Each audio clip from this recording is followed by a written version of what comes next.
Hare Krishna Maharaj, please accept my respectful obeisances. Hare Krishna, please accept my humble obeisances. All glories to Prabhupada.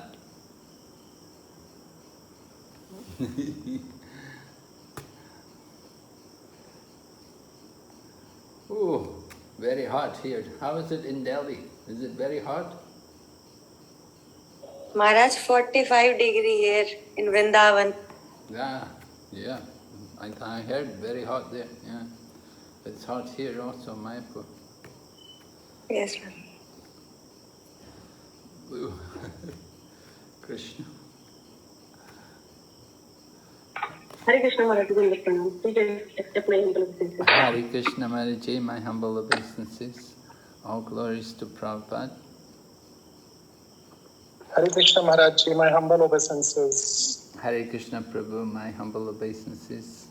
All glories to Srila Prabhupada. Okay. So I think we'll begin, yeah?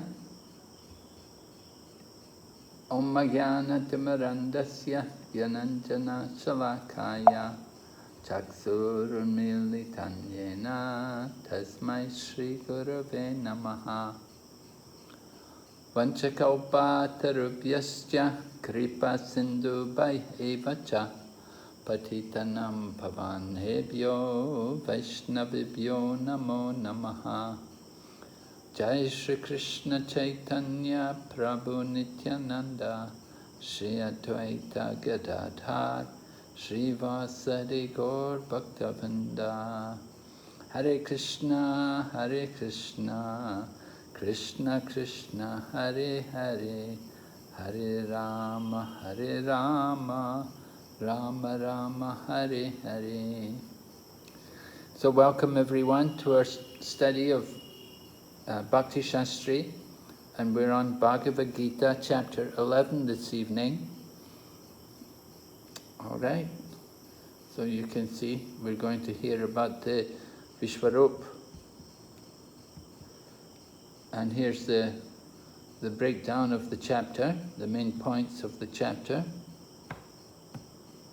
You can see 1, 2, 3, 4, 5, 6 sections. First of all, Arjuna's request and Krishna's description of the universal form.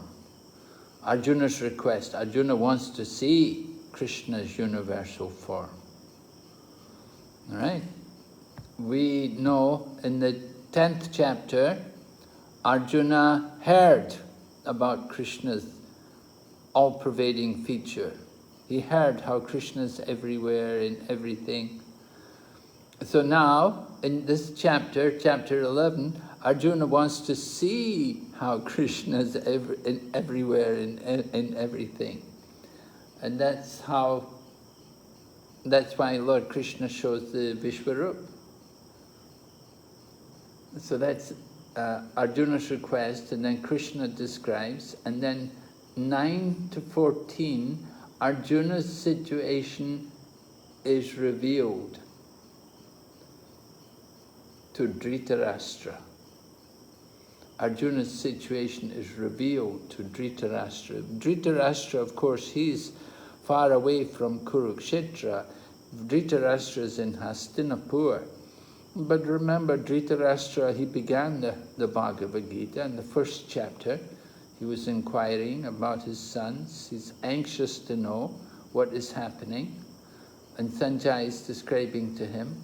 So Arjuna's situation is revealed to Dhritarashtra. Arjuna's situation, that Arjuna's bewildered. He really would prefer not to fight, but he understands Lord Krishna wants him to fight.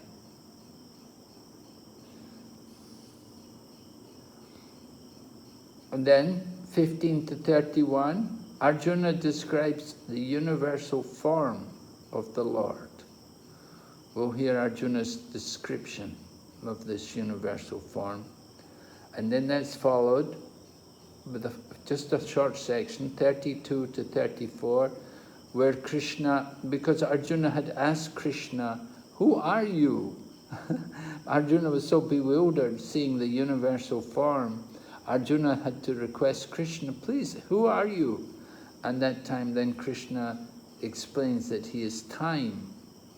And then he requests Arjuna also to become an instrument in the service of the Lord. So that's an important section there. And that's 32 to 34. And then 35 up to 46, after Lord Krishna had spoken like that, explaining that he was time, and he also told Arjuna that, you know, everyone except for a few of the Pandavas, except for you Pandavas, everyone's going to die. They're all going to lose their lives. They're all going to finish their material bodies at Kurukshetra. So only you Pandavas are going to will be left after the battle. So that's Krishna's Kala Rup, you could say, Krishna's form of time. And so Arjuna heard all that, and then he offers his prayers to Lord Krishna. In the final section, we'll hear about the importance of pure devotion and how only pure devotees can see Krishna's two-armed form. Arjuna prays, he will also ask Krishna to show the four-armed form, because Arjuna had seen the universal form, but then he asked Krishna, please show me the four-armed form. But Arjuna is still not satisfied seeing the four-armed form, and he requests Lord Krishna, please just go back to the two-armed form. Because Arjuna finds the two-armed form to be the most sweetest, and the form in which Arjuna can most relate to is Krishna in the two-armed form. So that's an important point, that the two-armed form is much easier for the devotees to relate to. And Arjuna certainly found it like that. The universal form is awesome, overwhelming, bewildering. It's not so much for the devotees. Devotees enjoy loving reciprocation, and we can experience more loving relationship with the Lord in his two-armed form. All right, so those are the main sections of the chapter. We're going to go through them. We'll begin with a look at the connection with the previous chapter. Previous chapter, we were hearing about the opulences of the Absolute, Vibhuti Yoga. So, we quote the final verse of that 10th chapter, Vishtabhyaham idam kritsnam ekam shena stito jagat. With a single fragment of myself, I pervade and support this entire creation. Lord Krishna had spoken like that. So, Arjuna begins the 11th chapter by asking, someone would like to read for us, please, this first verse? Arjuna Vacha Mad Anugrahaya Paramam Guhyam Adhyatma Samhitam Yatyastam Vachasena Mohayam Vigato Mama. Arjuna said, by my hearing the instructions you have kindly given me about the most confidential spiritual subject, my illusion has now been dispelled. All right. So Arjuna is happy because Lord Krishna had instructed him confidential topics. He spoke in the Chatur Sloki, so many confidential things Lord Krishna had revealed to Arjuna. So Arjuna said his illusion has now been dispelled. But Prabhupada's purport, Prabhupada explains. Someone please read. Mahoyam vigato mama. Now as far as Arjuna is concerned, he says that his illusion is over. This means that Arjuna no longer thinks of Krishna as a mere human being, as a friend of his, but as a source of everything. Arjuna is very enlightened and is glad that he has such a great friend as Krishna. But now he is thinking that although he may accept Krishna as the source of everything, others may not. So, in order to establish Krishna's divinity for all, he is requesting Krishna in this chapter to show his universal form. It's from Purport Bhagavad Gita, 11th chapter, 1st verse. Right. Yes. Arjuna wants Krishna to show this universal form, to establish to everyone, let everyone know that Krishna is the source of everything. Why does he have to show it? Because it's not enough to just say. You can just talk, I'm God. Oh, okay, prove it. You know, you want somebody to show that if you're really God, then show us you're God, you know. Pick up the Govardhan hill or do something wonderful to show that you're really the Supreme. That's required. You can't just only say, I'm God. Somebody claims to be God. It has to be supported. There has to be proof, evidence. Just like even in the ordinary world, you know, you want to get a job, you go to a company for a job, they want references. They want to see what are your qualifications, what experience do you have, and things like that. So if somebody wants to establish themselves as God, they have to prove it. If they're actually an avatar, they have to prove it. We have to see some credentials. What can they do? And sometimes people would ask Prabhupada, they would say to Prabhupada, can you show us some miracles, Swamiji? Right? And what would Prabhupada do?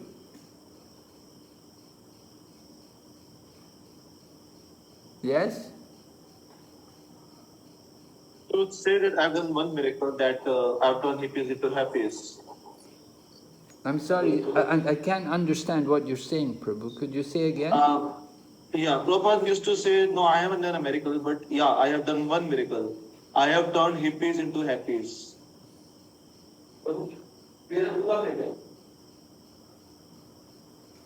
Yes, Prabhupada would say that in the past, these people did not follow regulative principles. But now, they're very strict devotees, and they're mad after Krishna. It's not a matter of just from hippies to happies, but Prabhupada actually got people to give up their sinful life. He got people to change their standard of behavior. That before coming to Krishna consciousness, people were addicted to so many sinful habits. And that's true everywhere, today and in Prabhupada's time. Before coming to Krishna consciousness, most people had so many bad habits. And then they come to Krishna consciousness and they learn what is the proper standard of behavior. They actually undergo transformation. So that was Prabhupada's achievement. Prabhupada often said like that.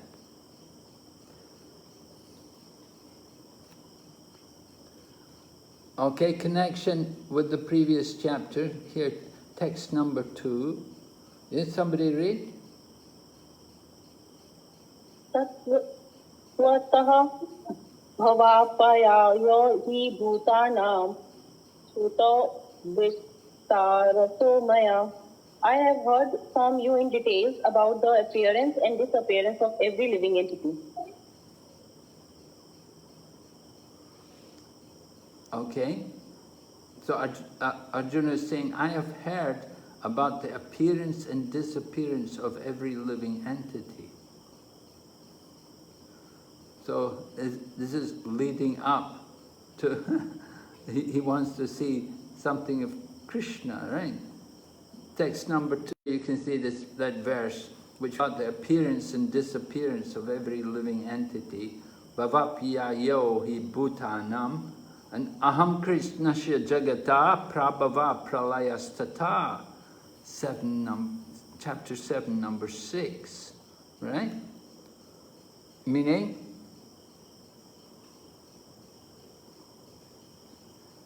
verse number 6 of the 7th chapter. Who knows the translation?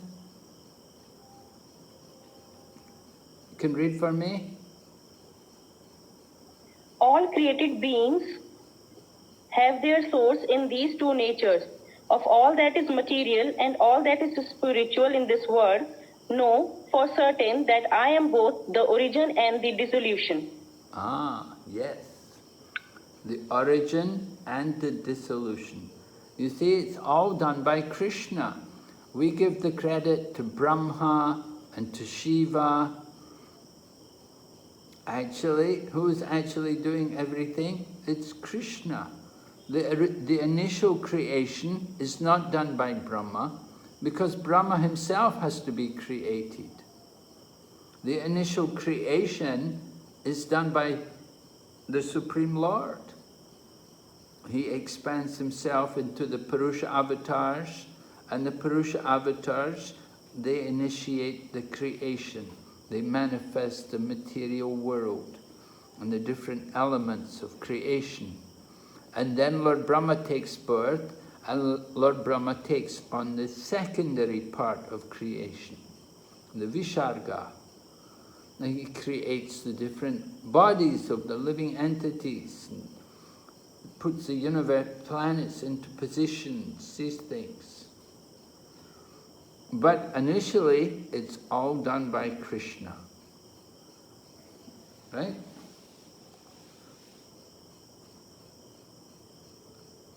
Okay, and then?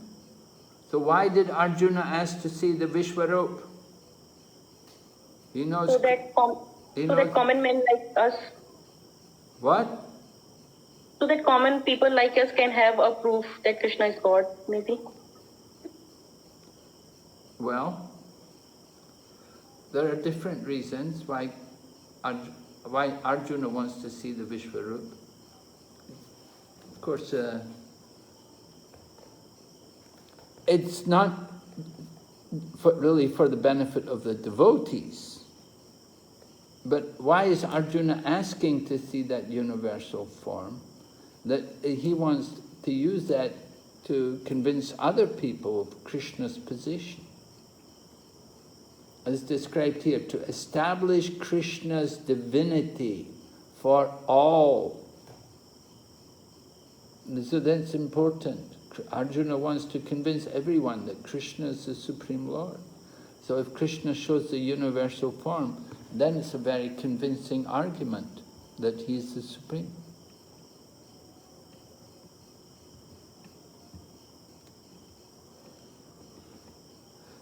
All right, and then the other reason, to convince others in future who may think Krishna is an ordinary person. Of course, we heard that in the 7th chapter.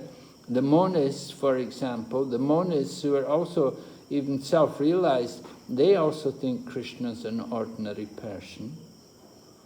So we want to, Arjuna wants to convince people in the future of Krishna's actual position. And then to set a criterion. To set a criterion. What is that criterion? If somebody says that they're God, then they should show it. They have to prove it. If somebody says our Guru is an incarnation, then we want to see what is the qualification? What has he done? Or what can he do? So that form was exhibited by Krishna at the request of Arjuna, so that in the future, when one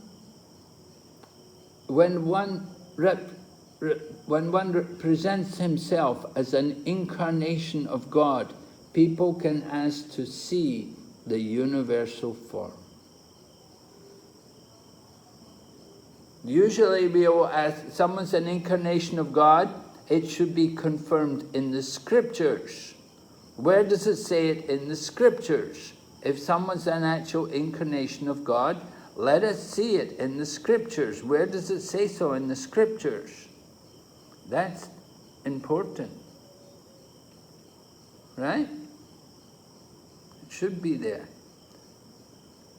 Okay, someone, can you read that text at the bottom there?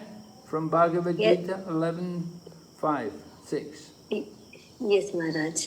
The fact is that devotee is not concerned with seeing the Vishwarupa, the universal form, but Arjuna wanted to see it to a substantiate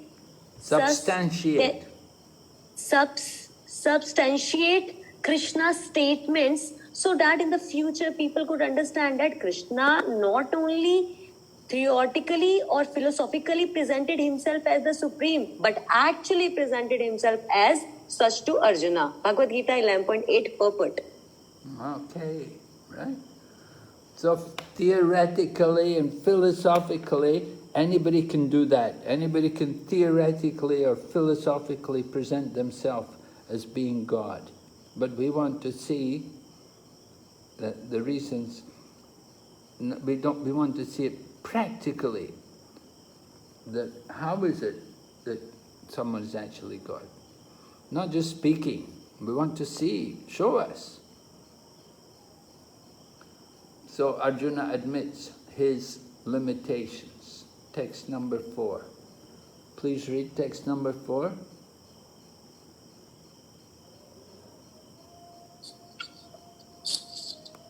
Manyase yadi chakyam maya drushtum iti prabho yogeshwara tato me tvam darshayatmanam avyayam.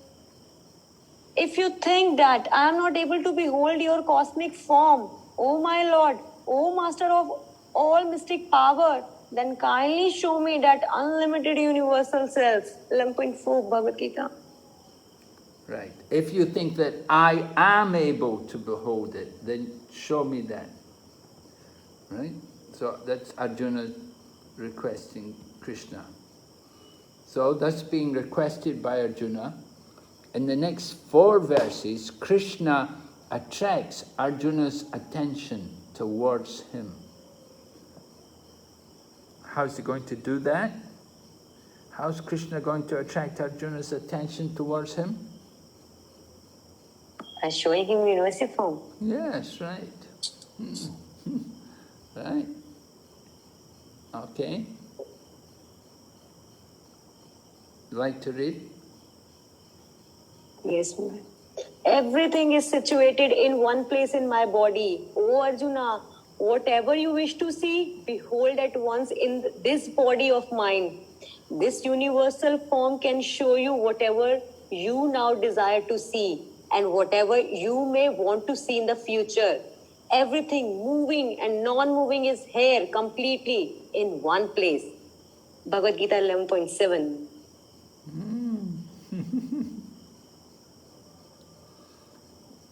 So whatever you may desire to see, now or in the future, it's all there. And so that you can see it, Krishna says, I give you divine eyes. Yes, please read. Divyam dadami te chakshuhu pashyame yogam aishwaram. I give you divine eyes, behold my mystic opulence. Bhagavad Gita 11.8. So, Arjuna is being given special eyes, special vision, so that he can actually see this universal form of Lord Krishna. So, here's a question for you. Yes?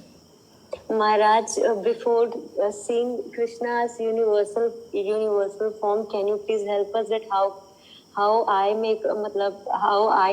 make my eyes like this. So whatever we hear, the picture goes in our eyes like this is that Krishna's universal form. So how should be our eyes like? We are gonna see universal form of Krishna. Well, that's not really our desire as devotees. We're Yes. already seeing Krishna's two-arm form in the three-bow bending form. Why would we want to see the universal form? I don't know. No, I don't want to see Maharaj, but the chapter is saying that we are gonna see. Devotees doesn't desire to go for this. This is for other people, to show them, to prove them, to give them one proof that yes, that is clear that Krishna is the Supreme Personality of Godhead. But still even so, as Krishna is saying to Arjuna, I give you divine eyes. So I was thinking that we are also practicing, so how should I make my eyes to see like? So I asked Maharaj. This is clear to me, yes, devotees are always attracted to Shyam Sundar form of Krishna. Shyam Sundar. So you want to, what do you want then? So as Krishna is saying, Arjuna, that I give you divine eyes, and we are also going to read it. So whatever we read, that is visualized. So I was thinking like that what was our vision to see this all? Well, you have to understand this actually is not divine eyes, but it's more heavenly vision. Because Arjuna's already got divine eyes, because he's able to see Krishna in his sweetest form. Krishna's directly standing before him, and Arjuna's able to relish the sweet form of Lord Krishna. So he's already got divine vision, but if he wants to see that universal form, that Yogam Aishwaram, it's not exactly divine, although it's mentioned Divyam Tadami Te Chatsu, it appears divine, but Valadeva Vidyabhusan said it's actually heavenly vision to see the universal form. Because the universal form is material, it's not spiritual. I say, well, is it spiritual? In some ways it's spiritual, but at the same time it's material. It's temporary. It's the form of the Lord, but anyway, you want to see, somebody wants to see that universal form, you can see it by the grace of Krishna. You have to get the grace of Krishna. Krishna can give you divine eyes to see it, just like he gave Arjuna divine eyes. Thank you. So you have to consider, is that the goal? You just want to see the universal form? You can go and see the Lord in his threefold bending form in the temple.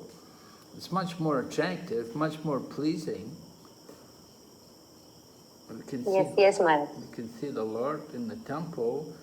Somebody wants to see the universal form. Generally, these are the people who they can't understand the Lord in his deity form. So they can see the Lord in the universal form. Anyway, what can we say? You want to see the universal form, you have to please Krishna. You have to, by the grace of Krishna. Arjuna could get the grace of Krishna. You want to see Krishna's universal form, you have to also get the grace of Krishna. It's that simple. Thank you, Maharaj. We will see Shyam Sundar form. Yes. Okay, so here's a question for you. That defeat. How will you defeat this person? Some imposter says, I am God. And we say, oh, fine, show me your universal form. So then the person said, but you must have the eyes to see it. So then you say, then give me the eyes, as you gave Arjuna. But the imposter says, first you must surrender like Arjuna. So what do you say after that? You understand? Yes, Maharaj. Okay, how Yes, many Maharaj. people are here? 12, Maharaj. 12. Yes. Okay, so then 3 people in each group, so 4 groups. Yes.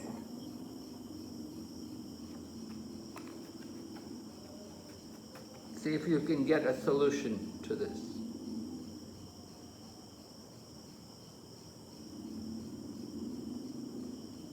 If we accept the request to join the group.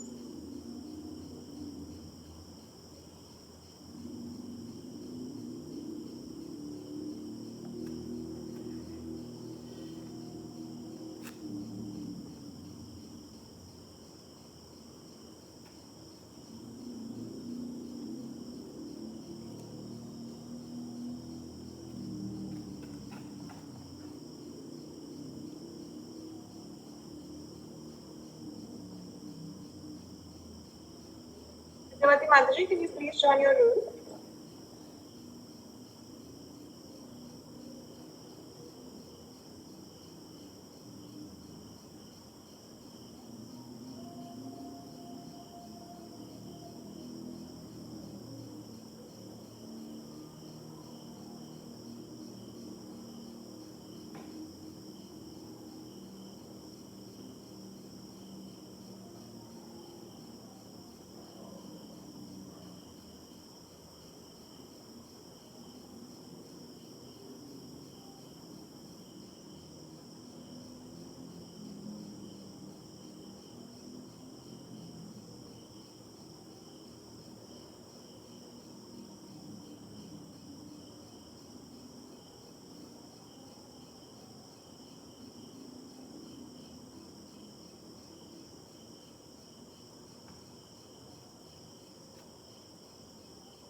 Okay, I think we'll close it, Mataji. Don't want to spend too much time on this. How long have they had? Around 7-8 minutes. Okay, I think that's long enough, yeah.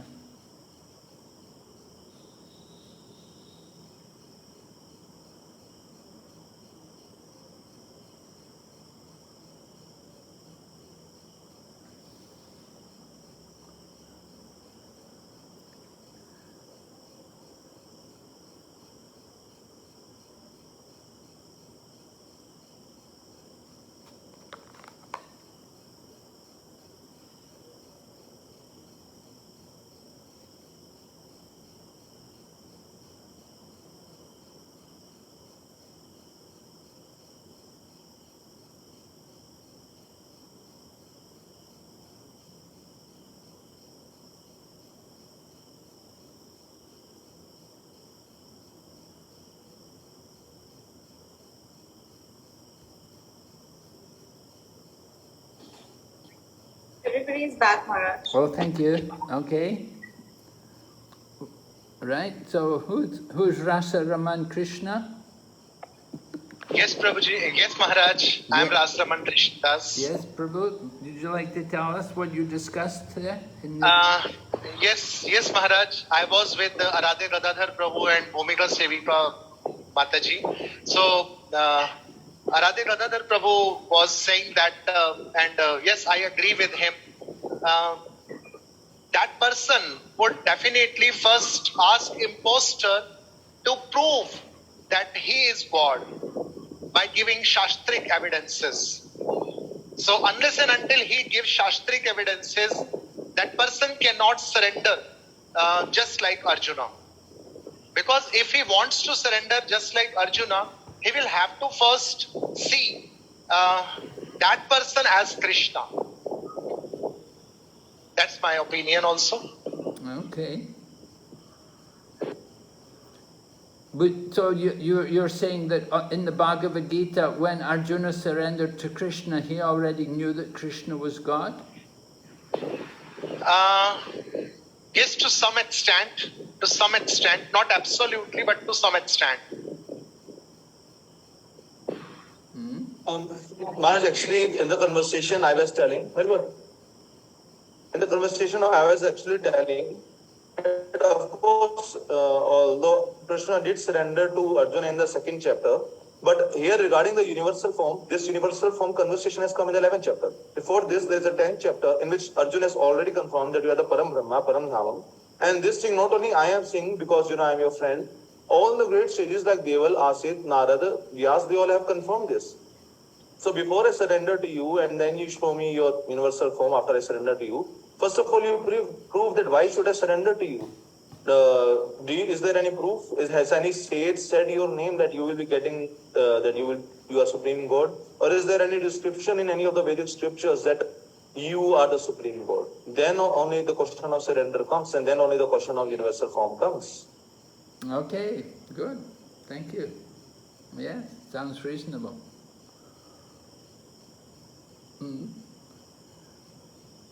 Yes, I'd like to hear from other groups. Rukmini, Mataji? Yes, Maharaj, we were, I was getting one point like Arjuna has already surrendered in the second chapter only that, okay Krishna, now I'm totally bewildered. Then when Krishna was smiling, he said that Shishyasti aham, Shishyasya aham.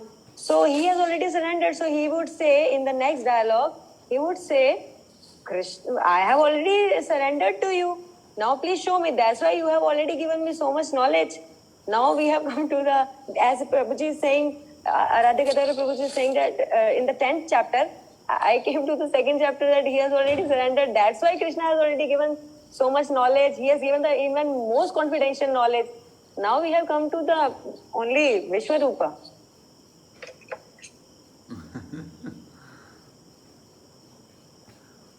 So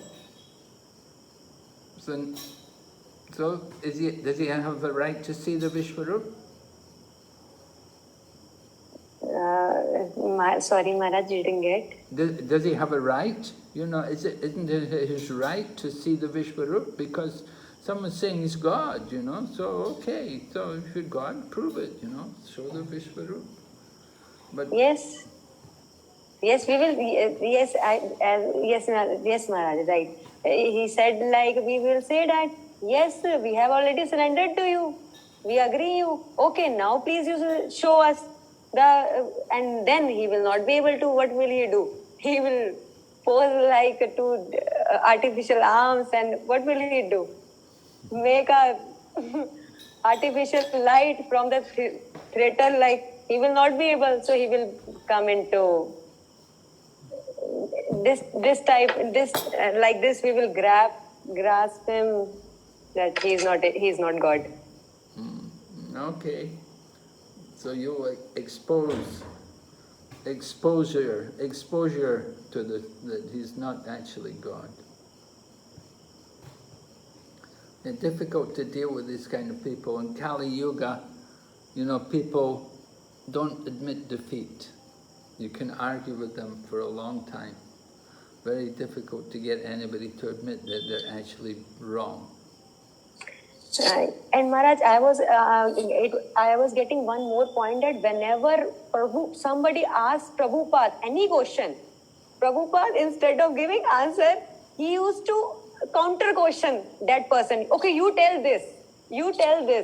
So that person is not able to answer the Prabhupada's question, and then he has to get convinced by Prabhupada that the cotton and the cotton shirt. Prabhupada said, no, you please tell me, is it the same? Cotton ball and the cotton shirt is same? No, you please tell me. So like this, that we can counter question also, as Prabhupada used to do. No. Okay. Yes, good.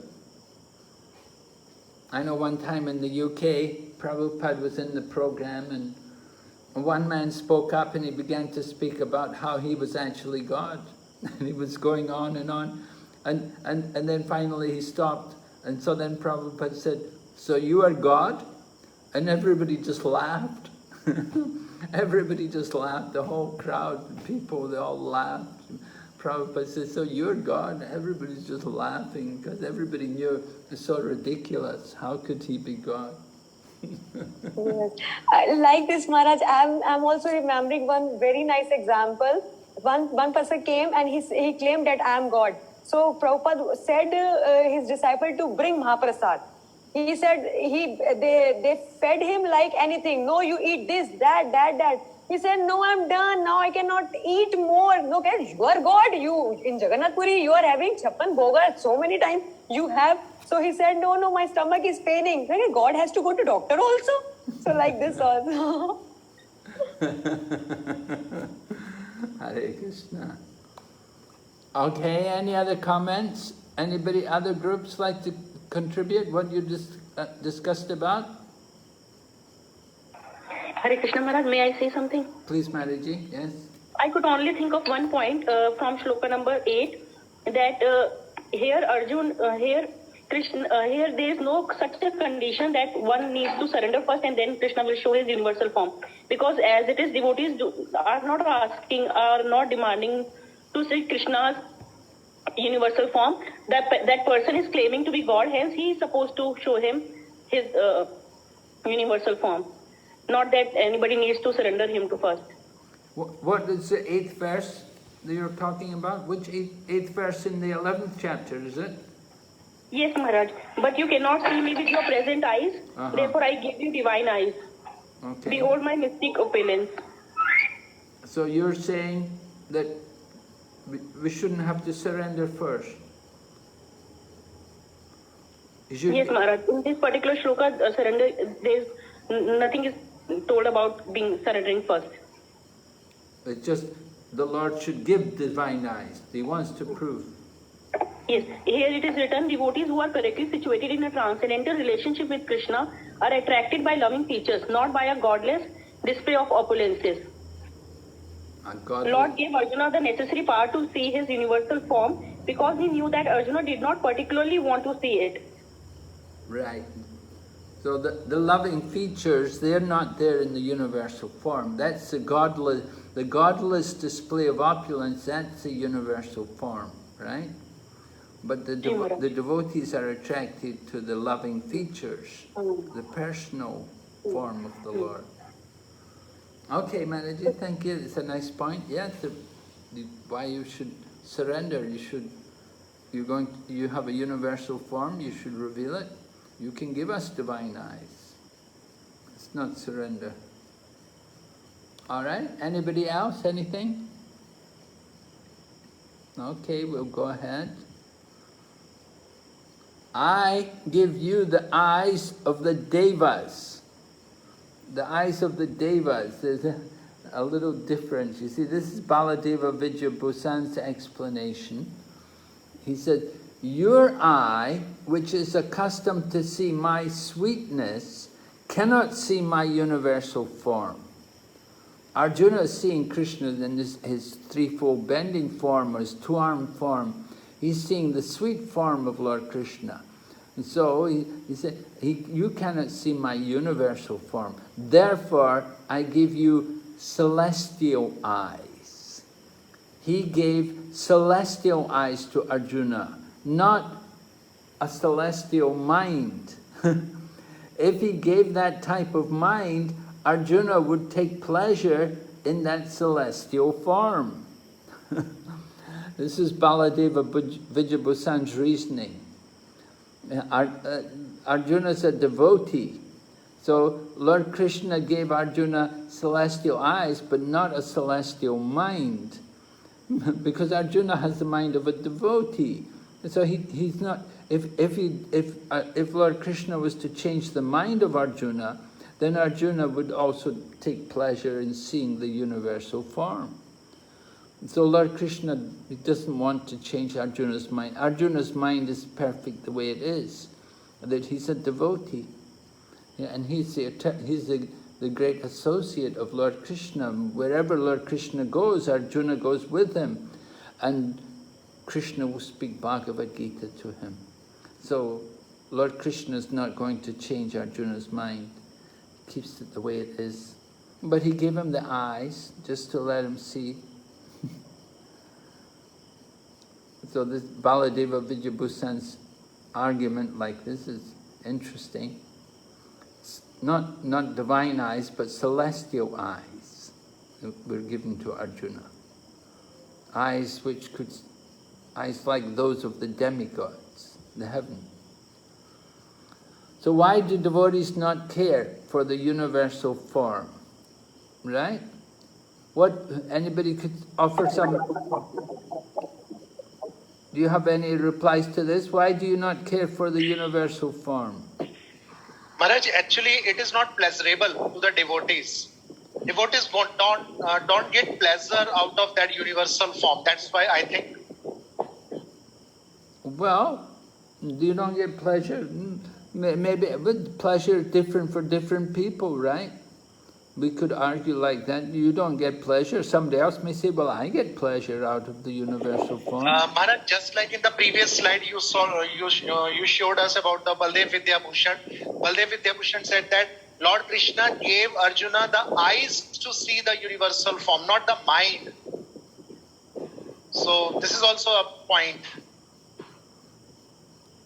Yeah. So something it is external, not internal, not enjoyable, not relishable. But shouldn't we think, well, this is Krishna, we should also appreciate Krishna there, and we're supposed to be having devotion for Krishna, so we should appreciate the universal form. Maharaj, Hare Krishna Maharaj. Maharaj, devotees can definitely appreciate the universal form to acknowledge the supremacy of the Lord, but they don't aim for it because for them they have the higher goal of pure devotional service, like we studied in Nectar of Devotion, what is the importance of performing pure devotional service. So a devotee is actually concentrating on that aspect of bhakti. And he may appreciate, but he will not desire for that. That should not be the utmost desire of a devotee to just reach the destination of witnessing the universal form. Yes, right, that's the point. that the universal form, what are we going to do? We're just going to witness it, right? It's just something we're going to see.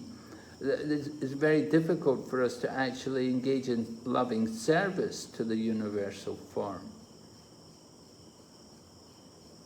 You can see behind Prabhupada there's the form of Lord Jagannath, the deities are there. So the deities, they have form, and we can dress them, we can bathe them, we can cover them with sandalwood sometimes, and we can offer food to them. But to do those things to the universal form, not so possible, is it? So that's an important point there. Okay? Devotees who are correctly situated in a transcendental relationship with Krishna are attracted by loving features, not by a godless display of opulence. Loving features, that's the form of the deities, they present loving features. But the godless display of opulence, that is more the nature of the universal form. Some power there, right? And this is from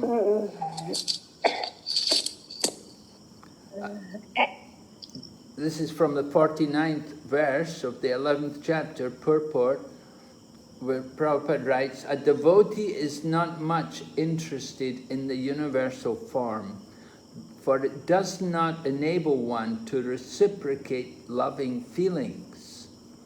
Either a devotee wants to offer his respectful, worshipful feelings, or he wants to see the two-handed Krishna form so that he can reciprocate in loving service with the Supreme Personality of Godhead.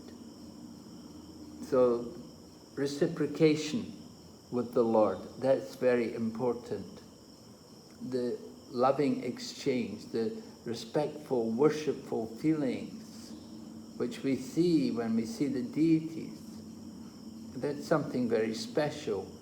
Arjuna doesn't feel quite the same when he sees the universal form. What's Arjuna's feelings when he sees the universal form? Anyone? He gets scared, Maharaj. He was scared. He said he gets scared, yes. He fears it. Yeah. It's not loving. He didn't feel some loving relationship. It's awe-inspiring and fearful. Yeah. It describes his body was trembling and hair standing on end. Like that. So Sanjay's description of Arjuna's vision. Arjuna's vision. Yes? Maharaj, regarding this Baldev Vidyabhushan explanation, regarding, he gave him the eyes, the celestial eyes, but not the celestial mind.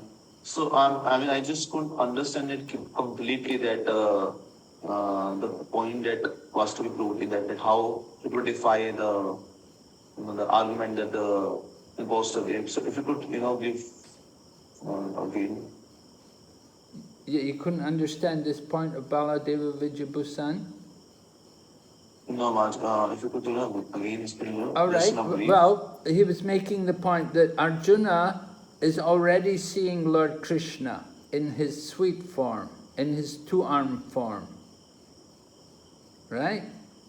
Arjuna is already, he's the friend of Lord Krishna and their companions.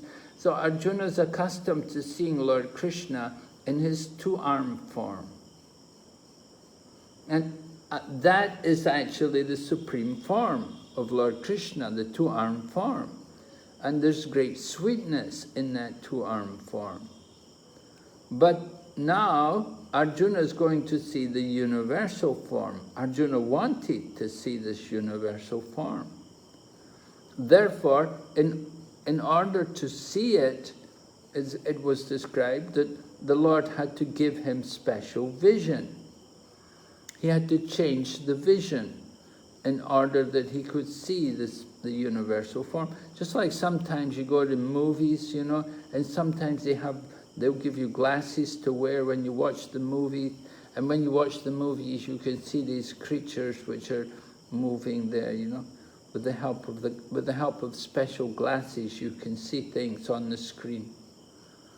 So the same way Arjuna, he wants to see the universal form.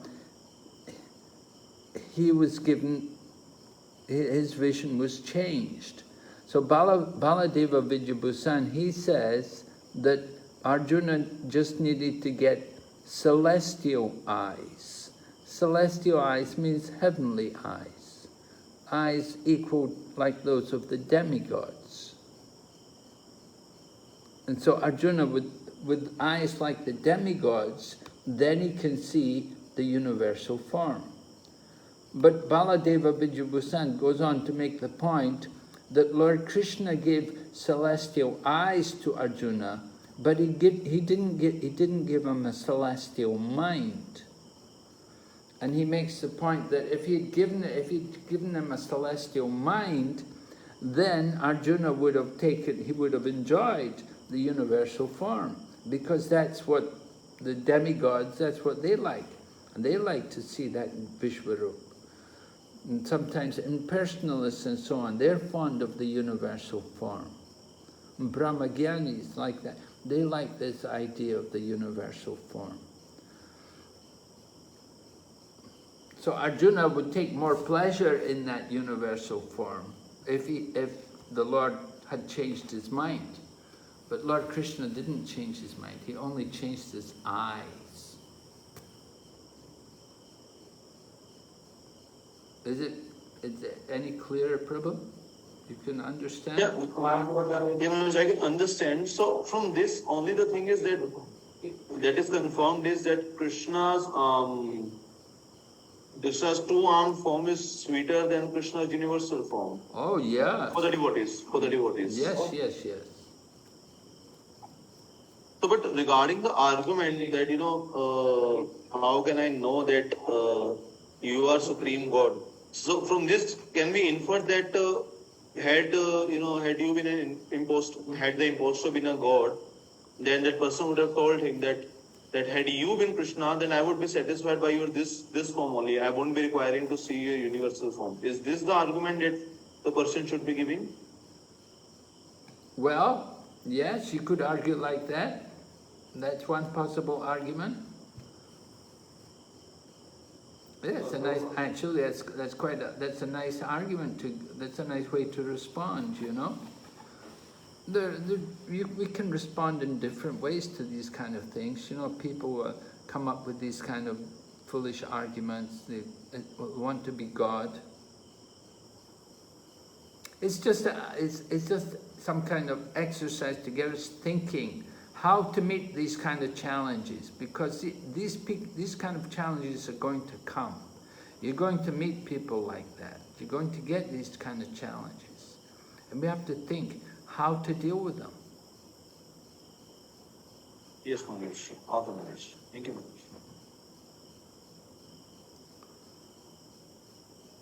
Maharaj. Okay, so Arjuna's vision of the universal form is revealed to Dhritarashtra by Sanjay in 6 verses, 9 to 14. And Hare Krishna Maharaj. Yes? Can I ask a doubt? Yeah? Maharaj, like you said that devotees don't look forward to aim for witnessing the universal form, because there they cannot have any exchange. But like with the Narayan form of the Lord, the different types of Vishnus, and like when one goes to the Vaikuntha Lok, there the devotees can, one who reaches there in Vaikuntha also, they can have some exchanges. Like, is the universal form said to be different from the concept of Lord Narayan and Vishnu? Oh yes, yes it is. The universal form is only in the material world. It's not in the spiritual world. Right?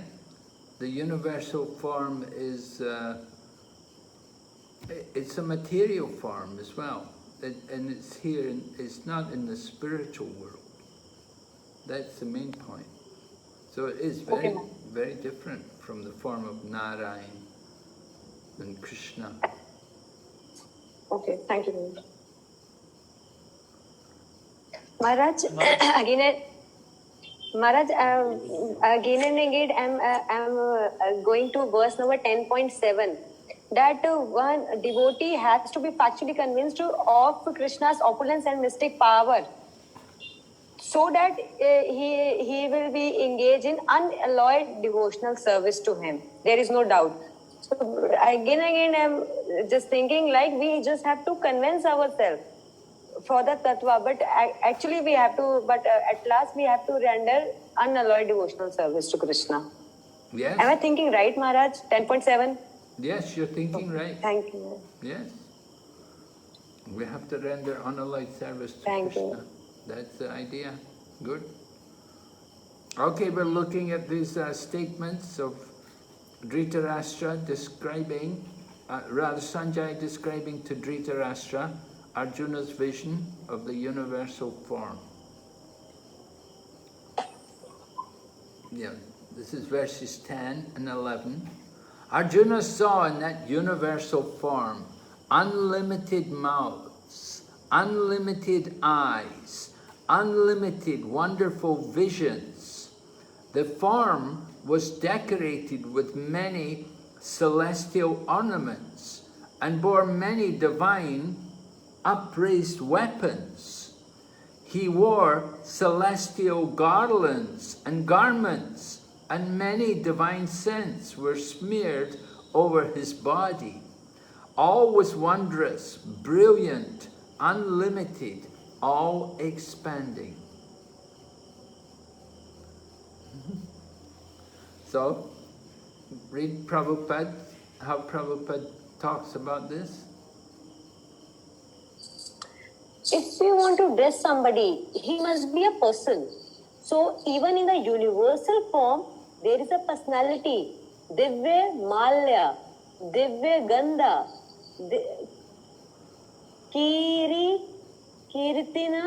Kirtina, dressed, well dressed.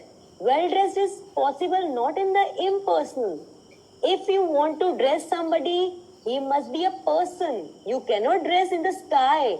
Here is a helmet, here is a garland. Where you put? Prabhupada is laughing. So, in the universal form also, there is a personality. It's from Morning Walk, April 4, 1974. Thank you. So Prabhupada speaking about this universal form. As we just read, the descriptions there, the form in the universal form, that he's well decorated and dressed, he has a helmet, he has a garland. So, the universal form, there is personality.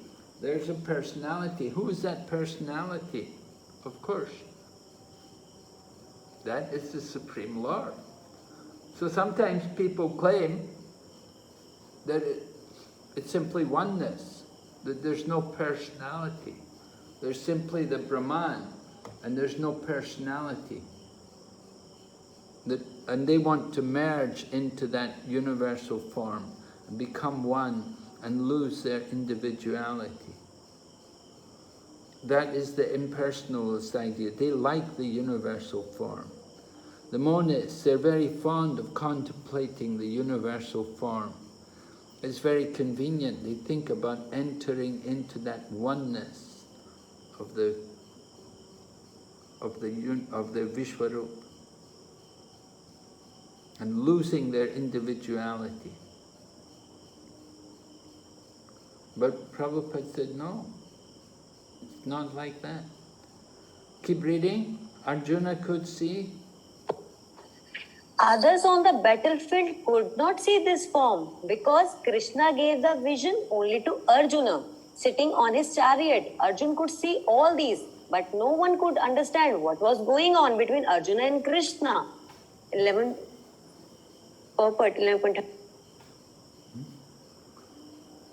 So here, only Arjuna could see. But later on, we'll see other people, the demigods and so on, they were all seeing. So Arjuna could see all this, and who else could see it? Sanjaya? Sanjay, right, yeah, because he's describing to Dhritarashtra. So definitely he was also seeing it.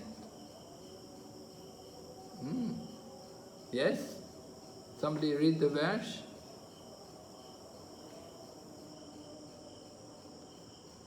Eleven, 14. Tata sa vismaya vishta rishta rama dhananjaya pranamya shirisa devam pitanjalena bhasata.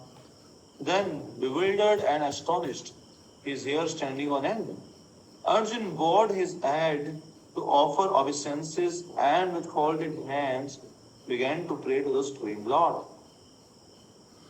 So Arjuna's reaction on seeing this universal form, bewildered, astonished, hair standing on end, and Arjuna is bowing and offering obeisances.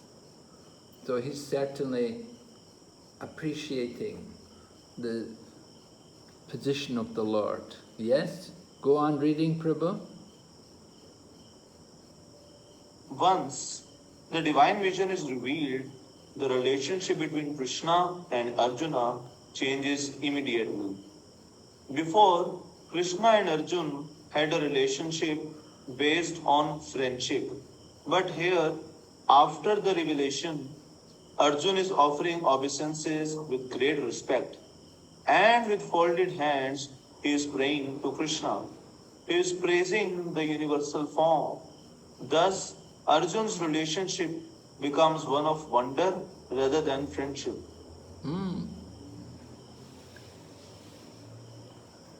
So, there are different rasas. There are 5 direct rasas, and then there are 7 indirect rasas. So friendship is one of the direct rasas, sakya-ras. Bhaktosi me sakha cheti rahasyam hi etad uttamam.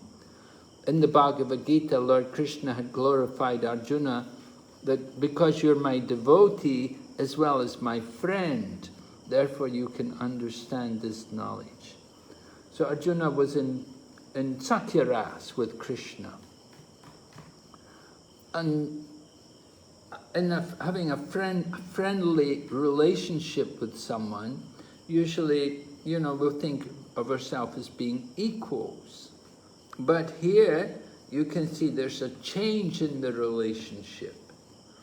And now, instead of friendship, it's become one of wonder.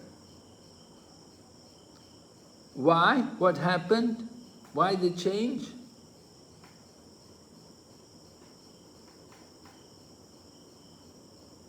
Because previously Arjuna was thinking that Krishna is just my friend, as he says that I was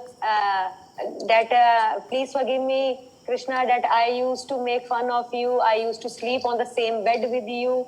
So he was in friendship like equality. But now after seeing like he's like Aishwarya, this has come. It's not now pure friendship. It's not pure friendship. Means Maharaj, that Aishwarya or what? Like with the Brajvasis, Krishna is holding Govardhan, they will also put the stick.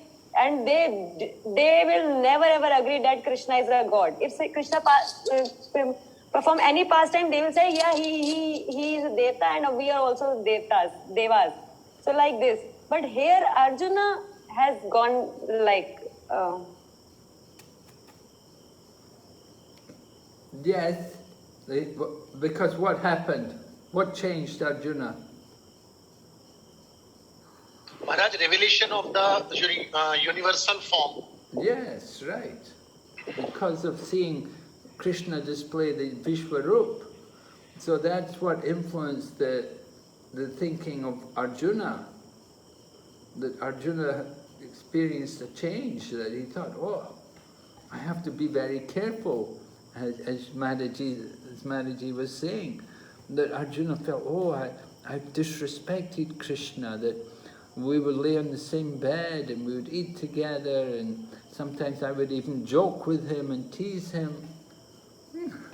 And so Arjuna was regretting. He's become now one of wonder, appreciating the greatness of Krishna. That he understood, Krishna is great, but actually when you actually saw the Vishwarup and seeing then it really influenced the thinking of Arjuna, and it became more wonder. I think just like sometimes Lord Nrsingadev appears also, we say Adbhuta Shringa. Huh? Adbhuta Shringa, Dalita Hiranyakashipu Tanubringa. So Adbhuta Shringa, wonder. With wonder, Lord Nrsingadev appears out with wonder. So here Arjuna is seeing Krishna also with wonder. That, wow, he's so great, so powerful, so much energy, so many potencies. So this is bewildering to the mind of Arjuna. All right, a little exercise for you again to get you thinking more. Arjuna was overwhelmed by seeing the universal form of Krishna. Can anyone remember a time when they were overwhelmed by awe and wonder? What was it like? Was it a humbling experience? How was the cause of the occurrence connected, if at all, with Krishna? And what did you learn from that experience? Anybody have anything to offer in this regard? Can you think of anything? Did you ever have an experience like that? When you're overwhelmed by awe and wonder? Yes, Maharaj. For me, when I first time saw visualness of the power of Krishna Swami Maharaj, and I came to know that the personality is standing in front of me. That time I was a bit struck with awe and wonder, and it was indeed an humbling experience. Okay. Yes. So So what did you learn? What did you learn from that? What did you learn from that experience? So what I learned is just at that time I just knew who the personality is standing in front of me. That he is this, and he is this. But later on, when I started, whenever I used to meet him or whenever I used to have conversations with him, and sweet conversations with him, then that relationship of awe and wonder, of course it is still there, but still it became more lovable. Rather, it was not only awe and wonder, but there was love also involved. Okay. Thank you. Maharaj, like seeing some senior devotee in when he's chastising someone, like even I was chastised by one senior devotee. So what happens that at that time it is like of awe and wonder, and it was more than like feeling having a humbling experience. It was more on the fear side, and it was that you should not be in front of that devotee when he's angry, like. So it was more of like escapist feeling as compared to being humble. You shouldn't be in front of that devotee when he's angry. Keep out of the way when he's angry. Yeah, it's natural, right? Yeah, I remember also even sometimes Prabhupada would be angry, and wow, I would just keep out the way. Keep out the way. Don't want to be walking around. There was one devotee, Vatsal Prabhu. He left the body about maybe some months ago. He was a very old Prabhupada disciple. Anyway, Vatsal, he was there in Vrindavan, and You know, Prabhupada wasn't in a very good mood. He was at there was a lot of things wrong, and Prabhupada was really upset, and he was really chastising devotees and stuff. and Prabhupada was walking around, and Vatsal saw him and said, "Jai Prabhupada," and Prabhupada looked at him and said, "And you do something useful." Prabhupada just looked him in the eyes and said, "And you do something useful." Is it the Vishal Prabhu you're talking about when he was glorifying Prabhupada and he was circumambulating Vrindavan temple? Right, yeah. So that was, it was interesting, so, how Prabhupada deal with people, different moods. Yeah, anybody else? When you were overwhelmed, I mean, overwhelming experience, you could get overwhelming experience, maybe when you went to Jagannath Puri and you saw Rath Yatra, and you saw the chariot so huge, and the deity so huge, and the crowd of people so massive, so many people. And then when the chariots begin to roll, it's so powerful, it's really overwhelming. And very wonderful, and wonderful. I think also when we bathe the Panchatattva deities here in Mayapur, when they would bathe the Panchatattva deities, when we had the installation, and then after 5 years they had the, again, Abhishek.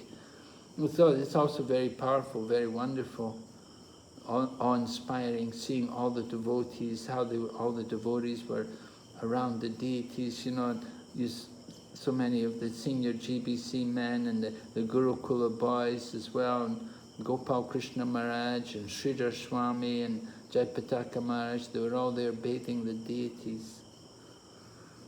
Very wonderful.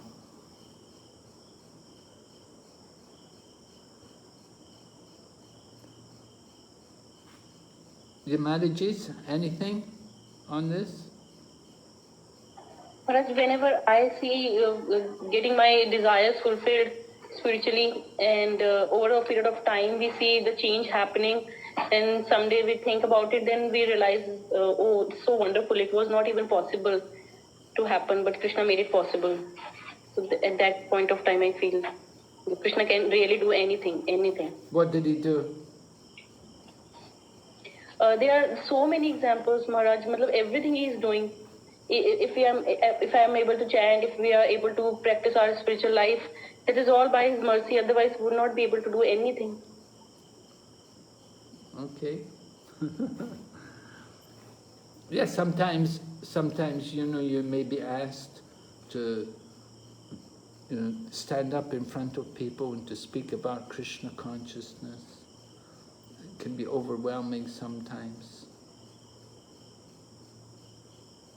Maybe you're in front of a lot of maybe important people, and you're asked to stand up and you have to address them and speak. So, yeah, it can be overwhelming. But it's also a humbling experience to be in front of so many people and to have to present Krishna consciousness. Maharaj, I have one experience when first time I saw elephant procession and all Gurukul boys, and they were doing, and in the properly Vedic attire they were, and so it was really overwhelming. And one was like when there was a boat festival, so it was also like bhogas, so many bhogas are coming, they are offering, then they are distributing among devotees, and devotees are very much pleased to have that Mahaprasad of deities. Everyone is so joyful. So that two things, Maharaj. Yes, very nice, right. Boat festival.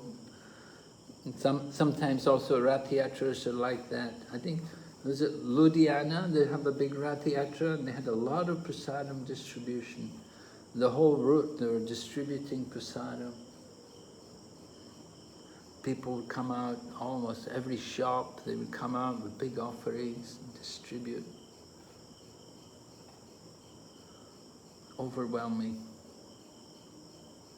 And establishing the deities, seeing the new deity, when we established the big deities here in Mayapur, Radha Madhava, because initially we just had small deities, but when they brought the big deities, Radha Madhava, wow, that was amazing. And then after bringing the big deities, then they added the Astasakis. Wow, it was so amazing. And then they brought the Panchatattva. Oh, it was overwhelming. So many experiences just to see that the deities are so huge and so powerful and so brilliant and effulgent. So it's very wonderful experience. Certainly a very humbling experience because we understand how insignificant we are and what can we do on our own. What kind of service can we offer to these deities? We're very helpless. But similarly, when we read the story of installation of Narasimha Dev in Mayapur, reading in itself, can give you goosebumps and make you realize how everything fell into place and how all pieces came together of that puzzle. That's one amazing Leela, we can say. Yes, Lord Nrsimhadev coming to Mayapur also, yeah, very special. Very, very special. Okay, then we'll go ahead. Arjuna described the universal form of the Lord in 17 verses, from 15 up to 31. Arjuna describes the universal form. Maybe, could we just read these verses? Let's hear the descriptions. Just the translations, not the Sanskrit. Number 15. Everyone. Arjuna said, one by one we can. Yeah, one verse. Arjuna said, my dear Lord Krishna, I see assembled in your body all the demigods and various other living entities. I see Brahma sitting on the lotus flower, as well as Lord Shiva and all the sages and divine serpents. Yes. Somebody else, go ahead. O Lord of the universe, O universal form, I see in your body many, many arms, bellies, mouths and eyes, expanded everywhere, without limit. I see in you no end.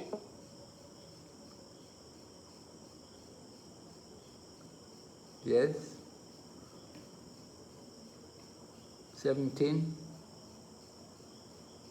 Your form is difficult to see because of its glaring effulgence, spreading on all sides like blazing fire or the immeasurable radiance of the sun. Yet I see this glowing form everywhere, adorned with various crowns, clubs, and discs. Okay, thank you. 18. You are without origin, middle, or end. Your glory is unlimited. You have numberless arms, and the sun and moon are your eyes. I see you with blazing fire coming forth from your mouth, burning this entire universe by your own radiance. 19. You are the supreme primeval objective. You are the ultimate resting place of all this universe. You are inexhaustible and you are the oldest. You are the maintainer of the eternal religion and the personality of Godhead. This is my opinion. Although you are one, you spread throughout the sky and the planets and all space between. O Great One, seeing this wondrous and terrible form, all the planetary systems are perturbed.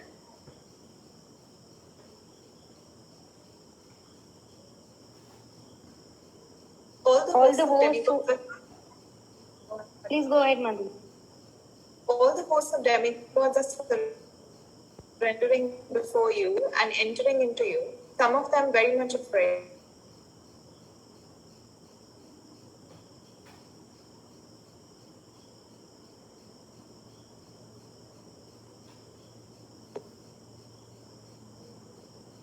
All the hosts of demigods are surrendering before you and entering into you. Some of them very much afraid are offering prayers with folded hands. Hosts of great sages and perfected beings crying all peace are praying to you by singing the Vedic hymn. All the various manifestations of Lord Shiva, the Adityas, the Vasus, the Sadhyas, the Vishwadevas, the two Astris, the Maruts, the four fathers, the Gandharvas, the Yakshas, the Asuras, and the perfected demigods are beholding you in wonder.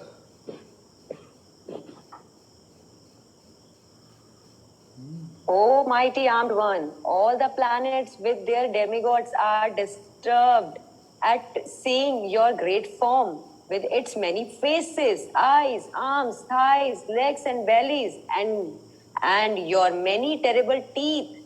And as they are disturbed, so am I. O all-pervading. Yes, Mataji, please go ahead. Prabhuji, you go after that. O all-pervading Vishnu, see you with your many radiant colors touching the sky, your gaping mouths, and your great glowing eyes. My mind is perturbed by fear. I can no longer maintain my steadiness or equilibrium of mind. O Lord of Lords, O refuge of worlds, please be gracious to me. I cannot keep my balance seeing thus your blazing death-like faces and awful teeth. In all directions I am bewildered. All the sons of Dhritarashtra, along with their allied kings and Bhishma, Drona, and Karna, and our chief soldiers also are rushing into your fearful mouths, and some I see trapped with their heads smashed between your teeth.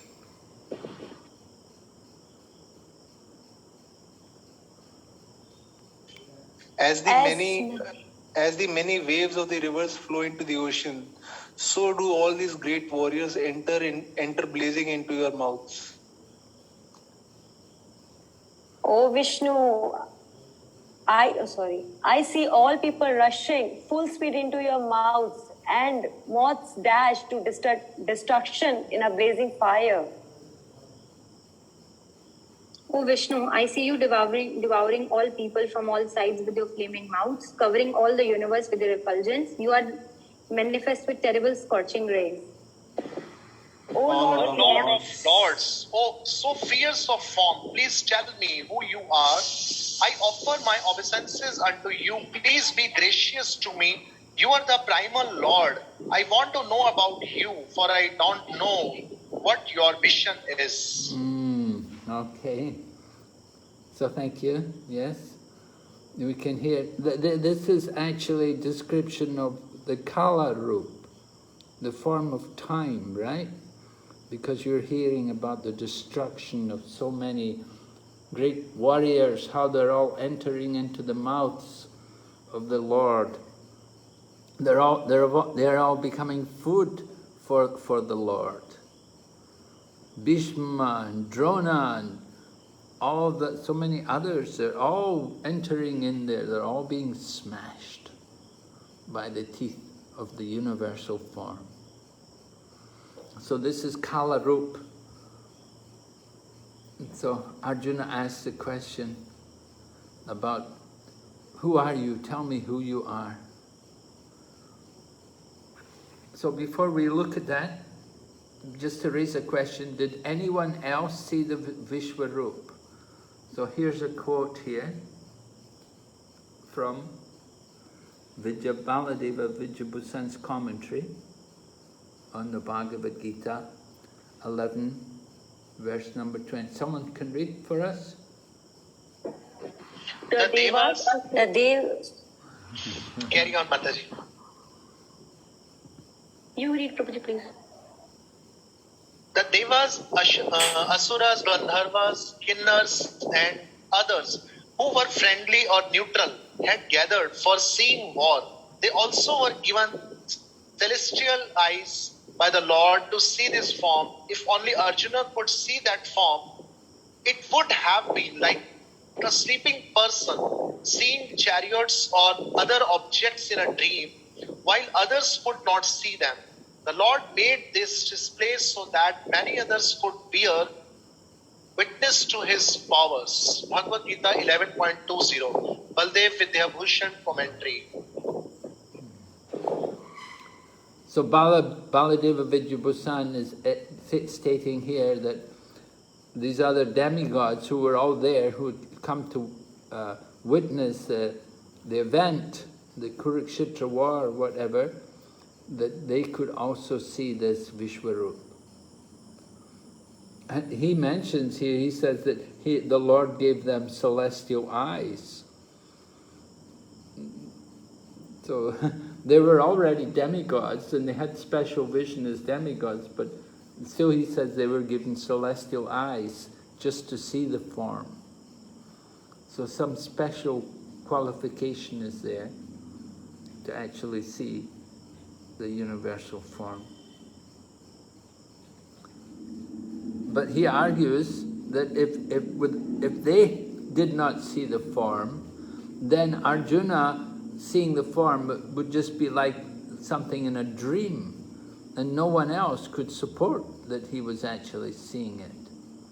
Just like a dream is a very personal thing. We have our dream, we have the dream, nobody else has it. But this universal form, it's there for others also, that others also could bear witness to this. The Lord made this display so that many others could bear witness to his powers. Is that clear to everyone? Okay? Yes, Guru Maharaj. And Arjuna's vision of the Vishwarup, verses 26 and 27, we heard here, all the sons of Dhritarashtra, along with their allied kings, Bhishma, Drona, Karna, and our chief soldiers also are rushing into your fearful mouths, and some I see trapped with heads smashed between your teeth. Ooh, not a very pleasant thing to see. You know, to have to see these things is certainly not very pleasant, and when they're people you know, especially not very pleasant. Of course, why is this being shown to Arjuna? What's the reason? To show him that Krishna has already killed everyone, and Arjuna, you just have to, time is separating. You just have to become the, what do we say, Nimit Matra. I'm forgetting the English word for that. Instrument, yeah, medium. Right, become the instrument in my service. Okay, so, yes, right. Just one question in regard to this. Okay. Maharaj, like here, this thing is mentioned that some are trapped with heads smashed between your teeth. So, I mean, not everyone, but only some. So, is there any special significance of this thing that only a handful of people are smashed between? And does it convey something? Or it's just, just normal description? Yeah, I don't see any special significance in it, that they're being smashed between your teeth. Some I see trapped with heads smashed between your teeth. We could say, well, this is a warning that they're going to die maybe on the battlefield, and their death is not going to be very pleasant. Unless you're really in the Kshatriya mood, to be killed on the battlefield, cut to pieces and chopped up, and not a very pleasant state of affairs to leave the body. But for a Kshatriya, of course, it's glorious like that. Your head smashed between your teeth. And Maharaj, like in this regard, we also hear that Barbaric saying that everything was ultimately killed by Krishna only, and all the Pandavas were just an instrument. So, of course, we hear from the Bhishma Pitama's conversation in first canto that many of the soldiers, either from Kauravas or Pandavas, went to the spiritual world. So, like, if we say that everyone was in a way killed by Krishna only, so does that mean Krishna's time form of time, or Krishna himself killed all of them. What does that mean? Because if Krishna himself killed all of them, then everyone would be liberated. I'm sorry, I'm not picking up everything you're saying, Prabhu. What was the point about the last part there, about Krishna liberated? I'm saying that, this, like we hear that barbaric saying that ultimately everyone was killed by Krishna. Yes. So when he refers to this, so does that mean Krishna himself personally killed them? Or the time form of Krishna killed them? Oh, of course. Because if personally Krishna killed them, then everyone will be liberated. Well, Krishna is just simply he's the overseer, right? He's not actually doing anything, and he also promised he wasn't going to fight. He made a vow that he wouldn't fight, that he'd just come as the charioteer of Arjuna. It was Arjuna who was doing all the killing, but to get liberated, you just have to die in front of Krishna. So it's not that Krishna has to kill them for them to be liberated, but if they die, if they give up their bodies in the presence of Krishna, then that's sufficient for their liberation. Thank you very much. And Krishna doesn't have to, he doesn't pick up the weapons, he doesn't run around killing the people. He's got Arjuna doing that. He wants Arjuna to get the credit, right? And that was the whole point. That's why Krishna, he wants the devotee to be glorified. He doesn't want to get any credit himself. Of course, Krishna could have killed everyone. He could have done it all easily. But he wanted Arjuna to get the credit. He wanted it to be done by the Pandavas. He wanted it to happen that way. Krishna had already done a lot of fighting, and he killed a lot of demons when he was in Vrindavan, in his childhood Leela.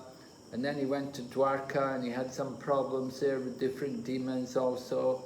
But now, times Kurukshetra, when he comes for Kurukshetra, it's Arjuna who's got to do the work. And Krishna had prepared, in some ways they'd prepared Arjuna for that. It said when he went out hunting, sometimes Arjuna would go out hunting, and Lord Krishna would be eager to see that Arjuna had the courage to kill. Because as a Kshatriya, he can't be afraid. And that's the system. Prabhupada talks about the kings of Jaipur, that in the past, the great kings of Jaipur, that before they became the king, they'd be given a sword and they would go out into the jungle and they had to hunt a tiger or something, kill a tiger or a lion or something. And they'd bring the head of the animal back and have it stuck up on the wall. But they had to do that, they had to show their courage. And so similarly, Arjuna, before the battle of Kurukshetra, he went out and Krishna went with him. And it's described there how Arjuna he had to hunt wild animals who were disturbing the peace and giving trouble to the sages and so on. So Arjuna would kill the wild animals. This was his training, his preparation for the battle of Kurukshetra, because he's going to go out on the battle of Kurukshetra, and he has to kill wholesale. You can't be sentimental during the wartime. You have to fight. You have to kill. So Arjuna had to do that. Lord Krishna is not going to do it for him.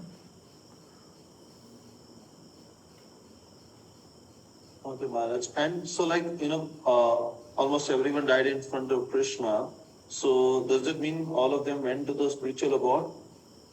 Yes. Or just the Sayuji Mukti? Just what? Or just the Sayuji Mukti? Sayuji Mukti? I mean, what did they go? Which kind of liberation? Did they went to the spiritual world? Or? It would depend a lot on their mental condition and where they're at. What is their position? What is their condition? Some people would get Sayuja Mukti. Generally, like the demons killed by Krishna, they get Sayuja Mukti. People killed on the battlefield at Kurukshetra, where do they go? it will depend on what kind of mood they have. Are they devotees of Krishna? Were they But then you have also people like Abhimanyu. Who was Abhimanyu? You know, some of these people who'd come, they were demigods. Some of them were demigods, and they came, you know, Lord Krishna came, he ordered the demigods to take birth in the Yadu dynasty, and they should come and take part in the pastimes of Lord Krishna. So different demigods all came and took birth there. And so after they finished the pastime, they'd go back to the heavenly abode to continue as a demigod for some time. Like Abhimanyu. Abhimanyu was he was the son of the sun god. And so the sun god was very attached. God. Huh? I guess moon god, Maharaj. Moon god? Yes, Maharaj. Moon god, is it? Okay. And so they were very attached. His father was very attached. Anyway, they said, bring him back, let him come back quick. And so that was why he had an early death in the battle of Kurukshetra. So he could go back to the heavenly abode to be there with his father, with his parents. So then in these cases, after, fulfilling their role as a demigod, will they then afterwards go to spiritual world? Because we see that Abhimanyu was indeed, his spiritual master was, Krishna himself, who taught him all the, that art of military science. And he was a devotee of Krishna. So will these demigods go to back after fulfilling their duty as a demigod? Well, yeah, it will depend. You know, if you go to the heavenly planets, then it takes longer to go back to, you have to wait for the end of the life of Brahma.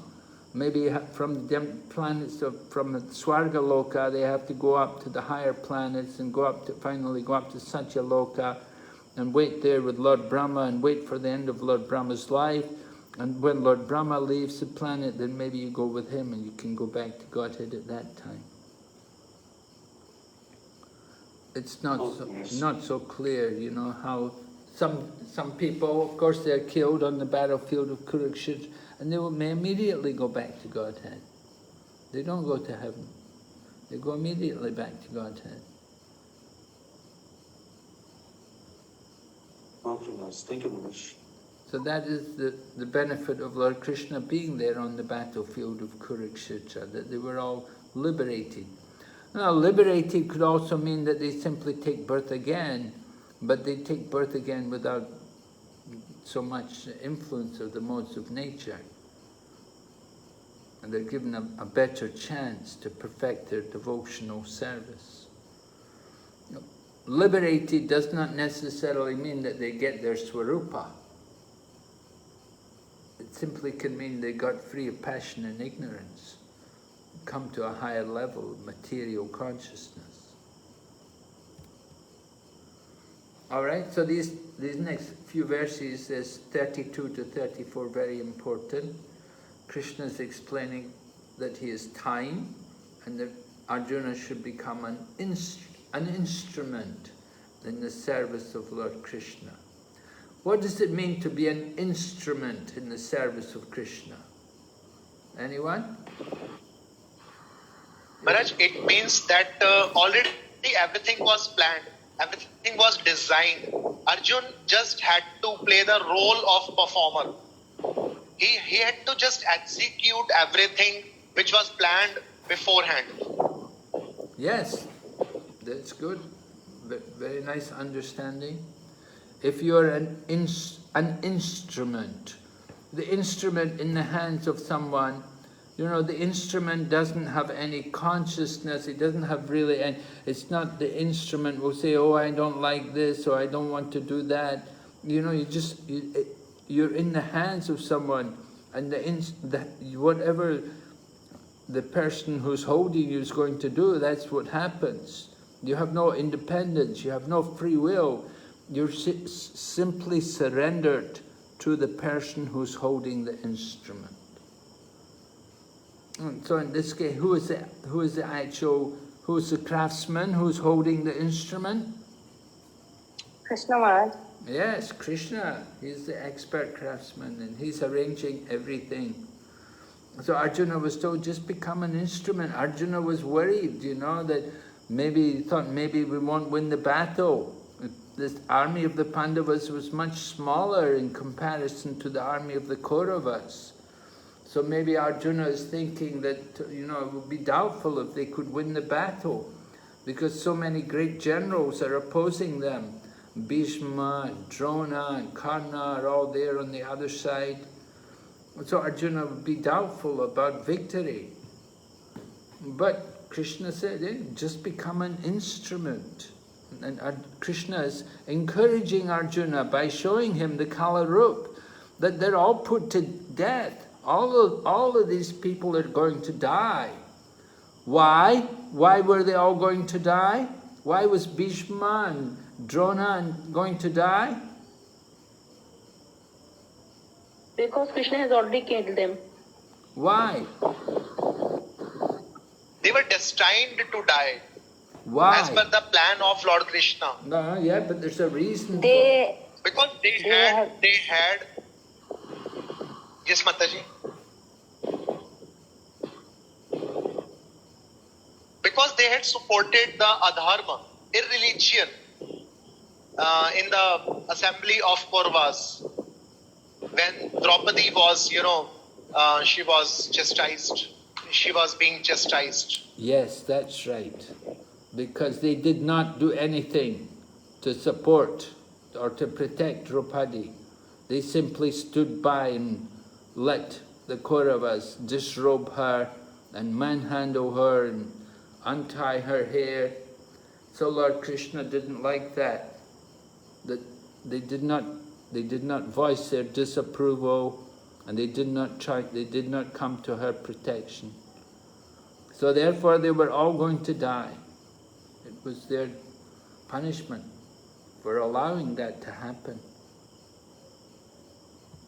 Yes.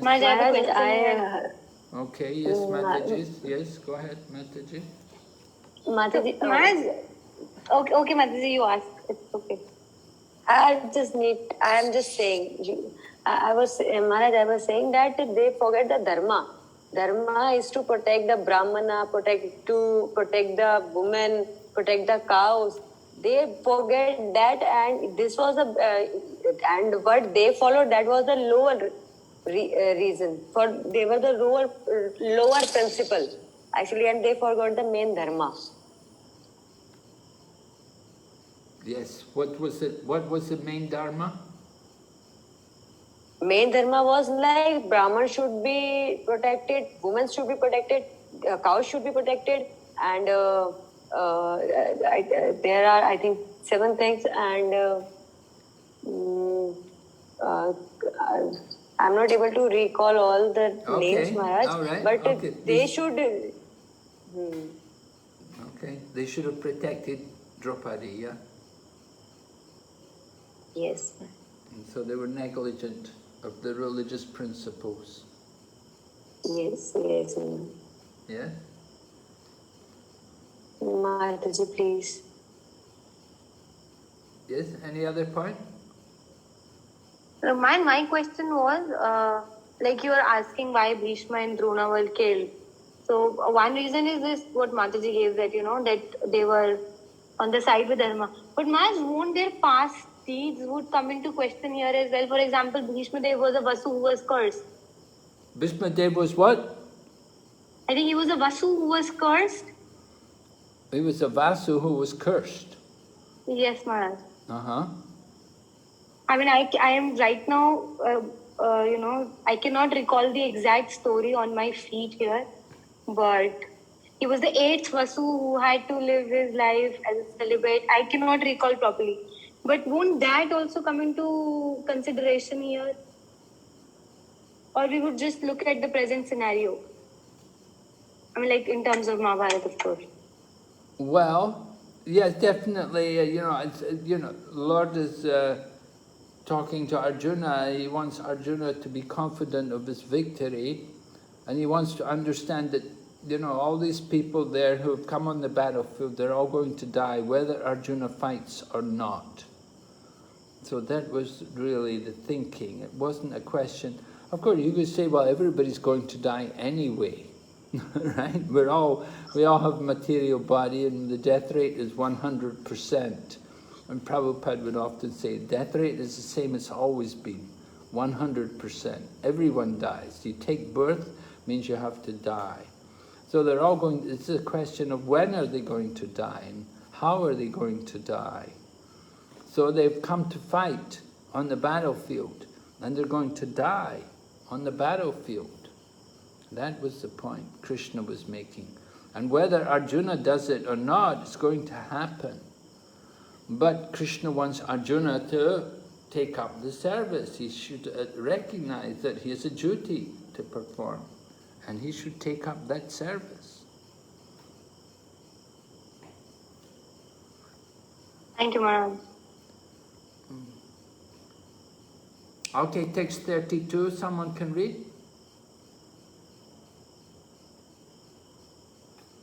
Shri Bhagavan Uvacha Kalo asmi lokasya krit pravardho lokam samartham iha pravartaha arteyapi tvam na bhavishyanti sarve ye stitaha prayatanikeshu yodhaha.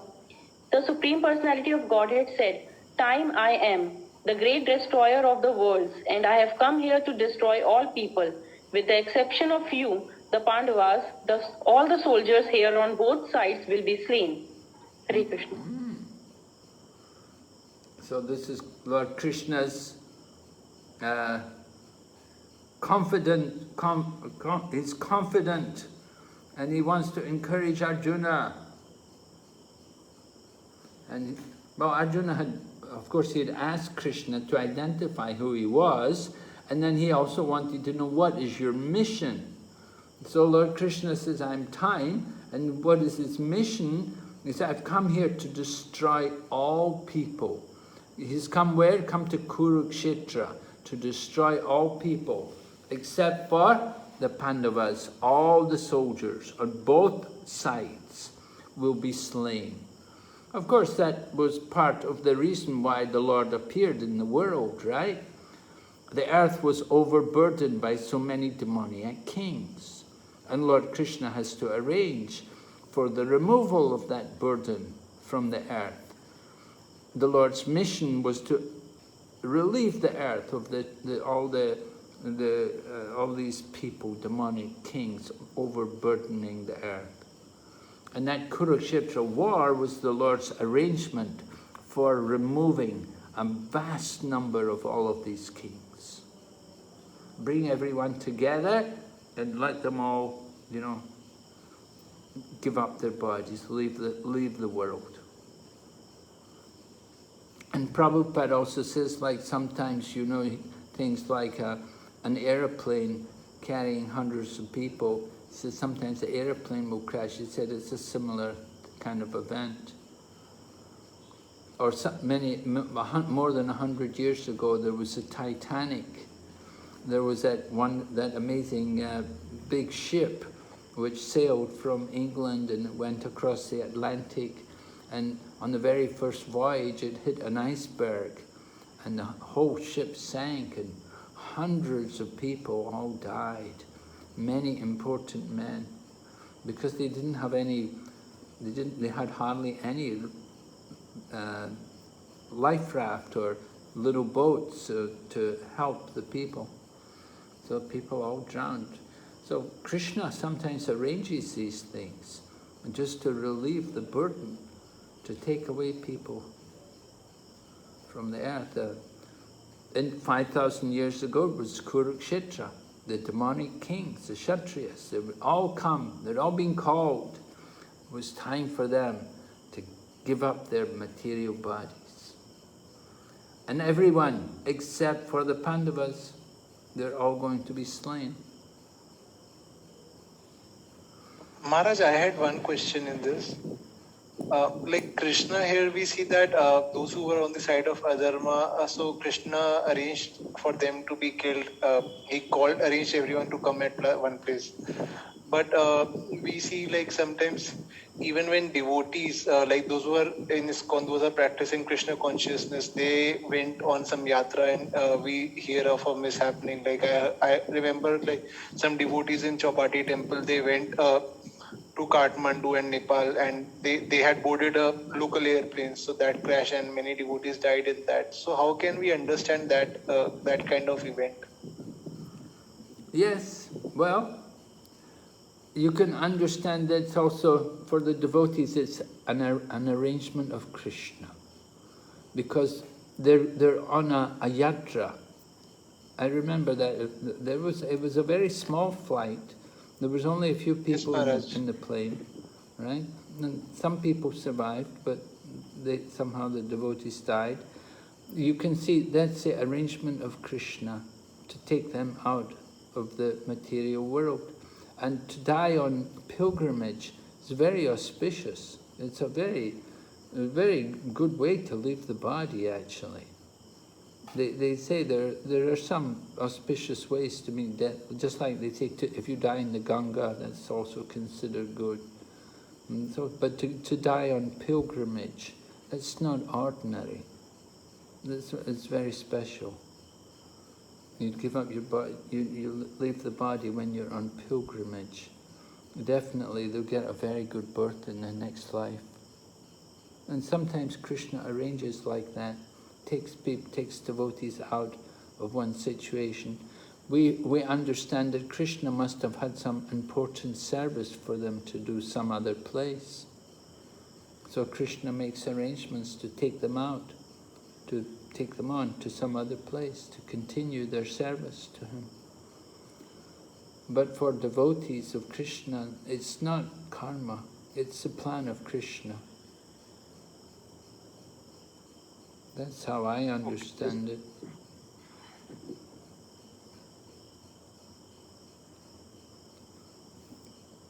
Krishna wants people, some other place, something to be done.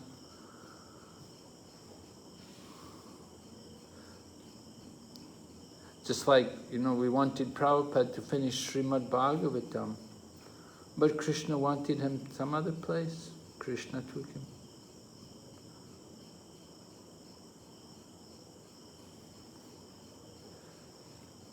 All right, so the Pandavas, we wonder, well, what about the Pandavas? Didn't Krishna want the Pandavas? Well, he did want them, but he had some service for them here on earth. That first of all, they have to establish the rule on earth and God consciousness. The Pandavas are going to rule the world. They're going to rule the whole world, and they're going to establish Dharma. And Krishna wanted that. But then after Krishna departed from the world, it was arranged that the Pandavas would retire, and they would also give up everything.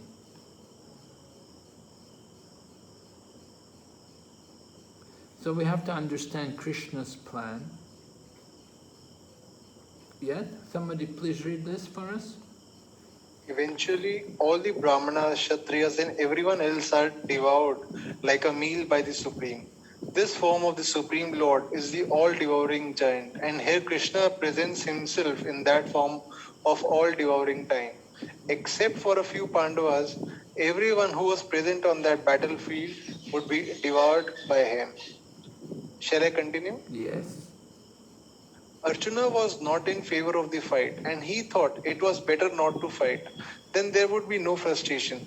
In reply, the Lord is saying that even if he did not fight, every one of them would be destroyed, for that was his plan. If Arjuna stopped fighting, they would die in another way. Death could not be checked, even if he did not fight. In fact, they were already dead. Time is destruction, and all manifestations are to be vanquished by the desire of the Supreme Lord. That is the law of nature. So Arjuna, of course, he was hesitant to fight. He wasn't in favor of fighting, we know that. But the Lord wants to show that even you don't fight, these people are all going to die. So Arjuna may think, okay, let them die, then I'm not going to do it, I don't want to be the one. But Arjuna wants to be a surrendered servant to Krishna. The reason why Arjuna fought was because Krishna wanted him to fight. No other reason. It wasn't that, oh, Arjuna thought, I'll be the hero, I'll get all the credit, people will know I'm a great fighter. No, he fought because Krishna wanted him to do it. And he wanted to please Krishna. So that is the important thing of it for a devotee. We have to think, what does Krishna want me to do? How can I please Krishna? It's very important for us. Maharaj, may I ask a question? Yes? Tarun Prabhu, please go ahead. No, Prabhuji, please ask. Maharaj, my question is, before the war of Mahabharata was started, Arjuna and all other Pandavas, including Bhishma, Nakul, Sahadev, were all bent on fighting, were all bent on killing the Kauravas one by one. Okay, but Lord Krishna was bent on making peace negotiations, and he had sent so many messengers of peace, and he himself had gone once as a messenger of peace. But later on, when the war of Mahabharata was started, then this all happened. Now Krishna is desiring Arjuna to fight, and Arjuna is not desiring to fight. So it's quite opposite to the previous scene and this scene now. So can you please throw some light on this? Well, difficult. What can we say? We can say that simply that Lord Krishna is showing that even though he tried to get peace, that it wasn't possible. It wasn't going to happen. The Dhritarashtra, Duryodhana, they didn't want peace. So even though Lord Krishna himself is coming as a peace ambassador, he's not successful. So even though you're the Supreme Lord, that sometimes you can't, certain things in life you cannot avoid what's supposed to happen. What's meant to be is going to happen. And even the Supreme Lord cannot change, he's not able to change it. It's a material world, and this is a material situation, and it's inevitable that there's going to be a war and there's going to be destruction. Remember also, the Lord has to come. One of the reasons the Lord had to come was to relieve the earth of the burden of all these demonic kings. And so, why did the Lord try to get peace? No, sometimes you know you're not going to be successful. Sometimes you do things, you try, and you know it's just not going to happen. But Lord Krishna went there anyway. He tried on behalf of the Pandavas. He went there, he did try to get peace, but they didn't want it. And so in this way the Pandavas are told that you have to go ahead, you're going to have to fight. But we see still when Arjuna got out there on the actual day, the very first day of the battle, and Arjuna's out there, and then he's overwhelmed. Again, he's thinking, didn't want to fight. So it was such a situation that the Pandavas, because they're devotees, because they're saintly people, they didn't want to get involved in all this fighting and killing, particularly with people who they were related to. But in the end, they had to do it. So certain times, sometimes you just have to do things even though you don't like to do it. You have to do what's required. And Krishna required this. Krishna required it. He wanted that all these demonic kings should all be relieved. They should be moved. They should leave this planet. They all had to die. So Krishna brought everyone there for the Kurukshetra war. They could kill each other. And then the world could be much better off without all these demonic kings. Okay, Maharaj, thank you so much. But at the same time, after the battle, then Kali Yuga begins, right? Shortly after Kurukshetra war, then you're into Kali Yuga. So, in some ways, these kings were all fortunate. They all got relieved from the. They didn't have to stay around for the Kali Yuga, the horrible Kali Yuga, the time of irreligiosity. So it was a relief. And so it's Krishna's mercy. How merciful Krishna is to everyone. You see, although these kings were a burden to the earth, Lord Krishna arranged that they could leave the earth, and that way they didn't have to be subjected to the evil time of Kali Yuga. And they got liberated before that, before the Kali Yuga. So Lord Krishna's plan is always merciful for everyone. Everyone gets a good deal out of it. Even the demons, like Duryodhana and so on, you know, these people who all died, they all got good situation after they left the body.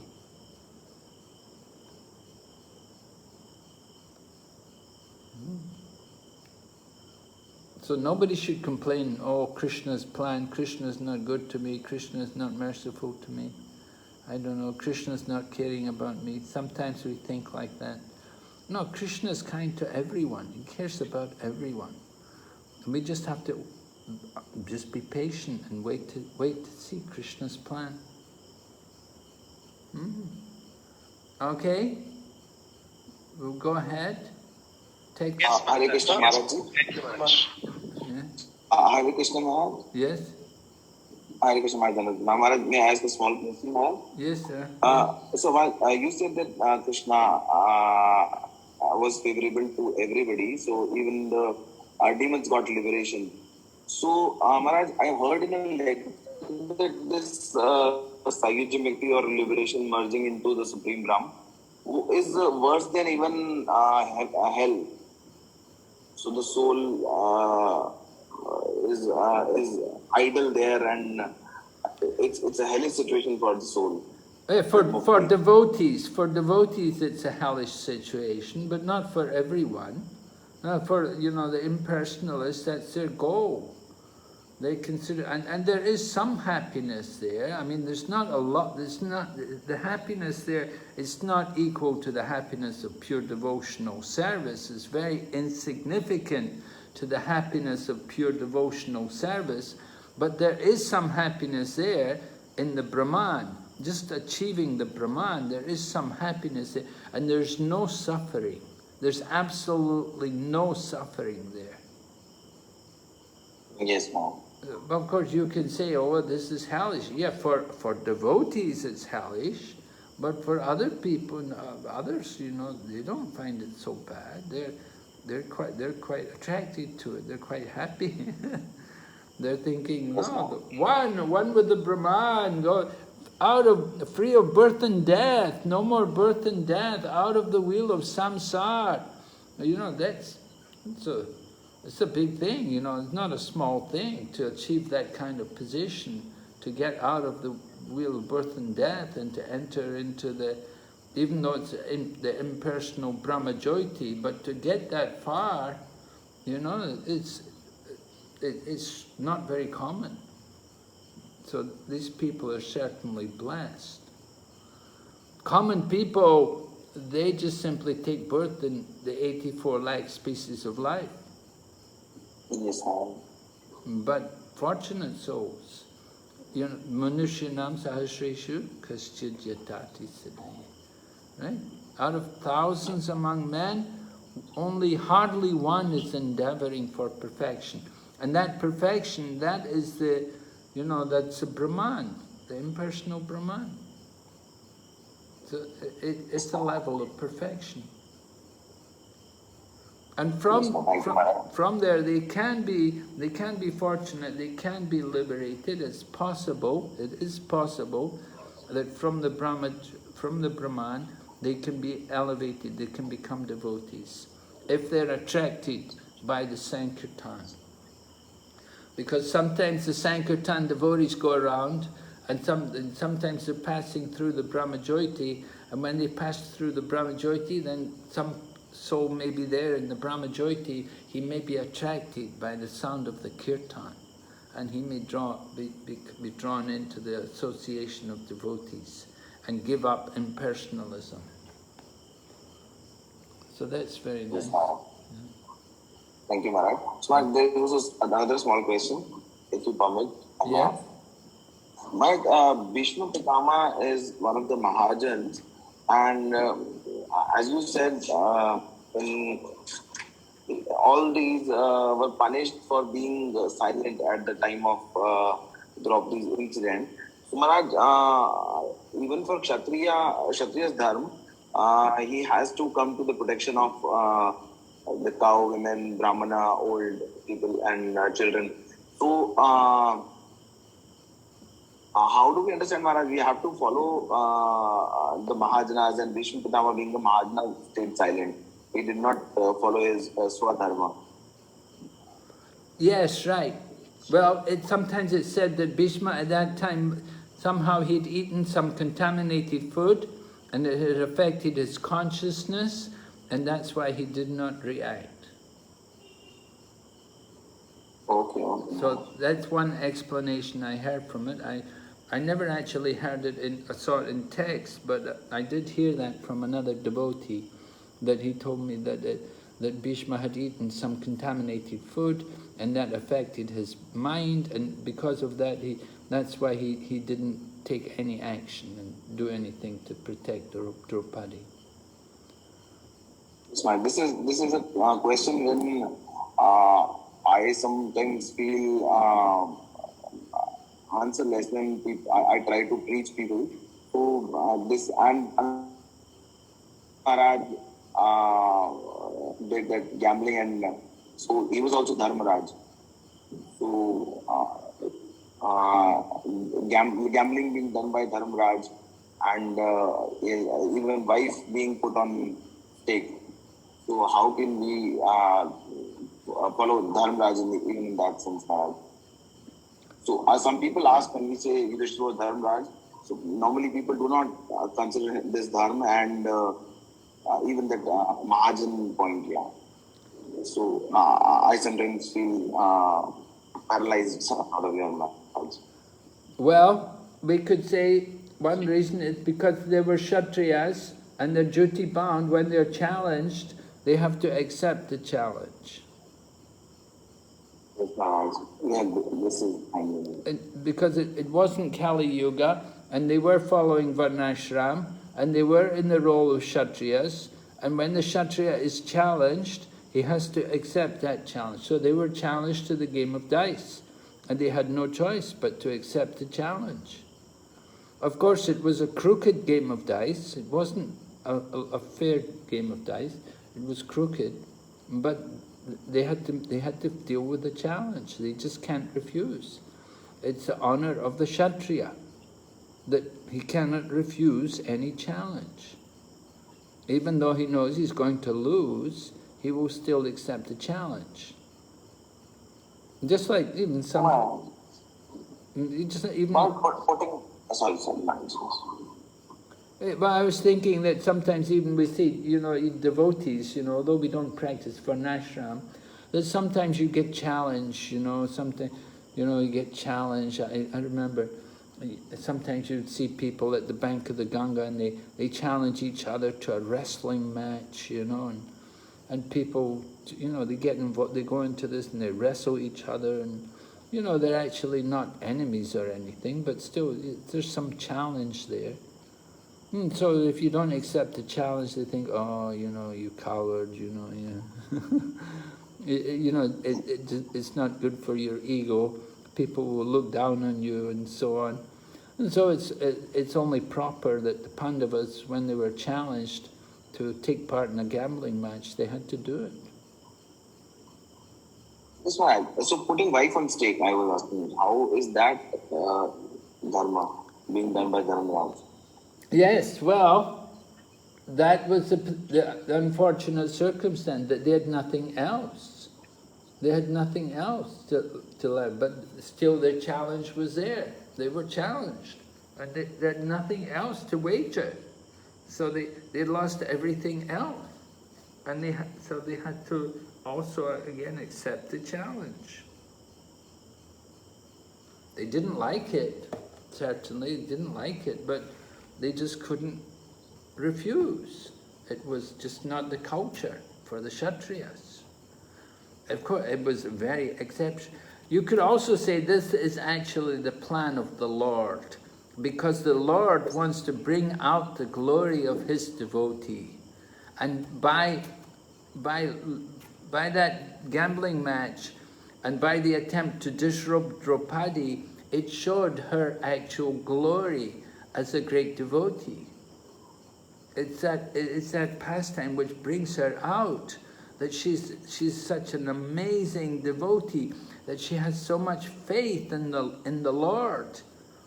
And the Lord is so dear to her that he comes himself in the form of her unlimited sari. So it's a wonderful pastime to highlight the chastity and the faith of Draupadi, to show her, to reveal her glory as a wonderful devotee.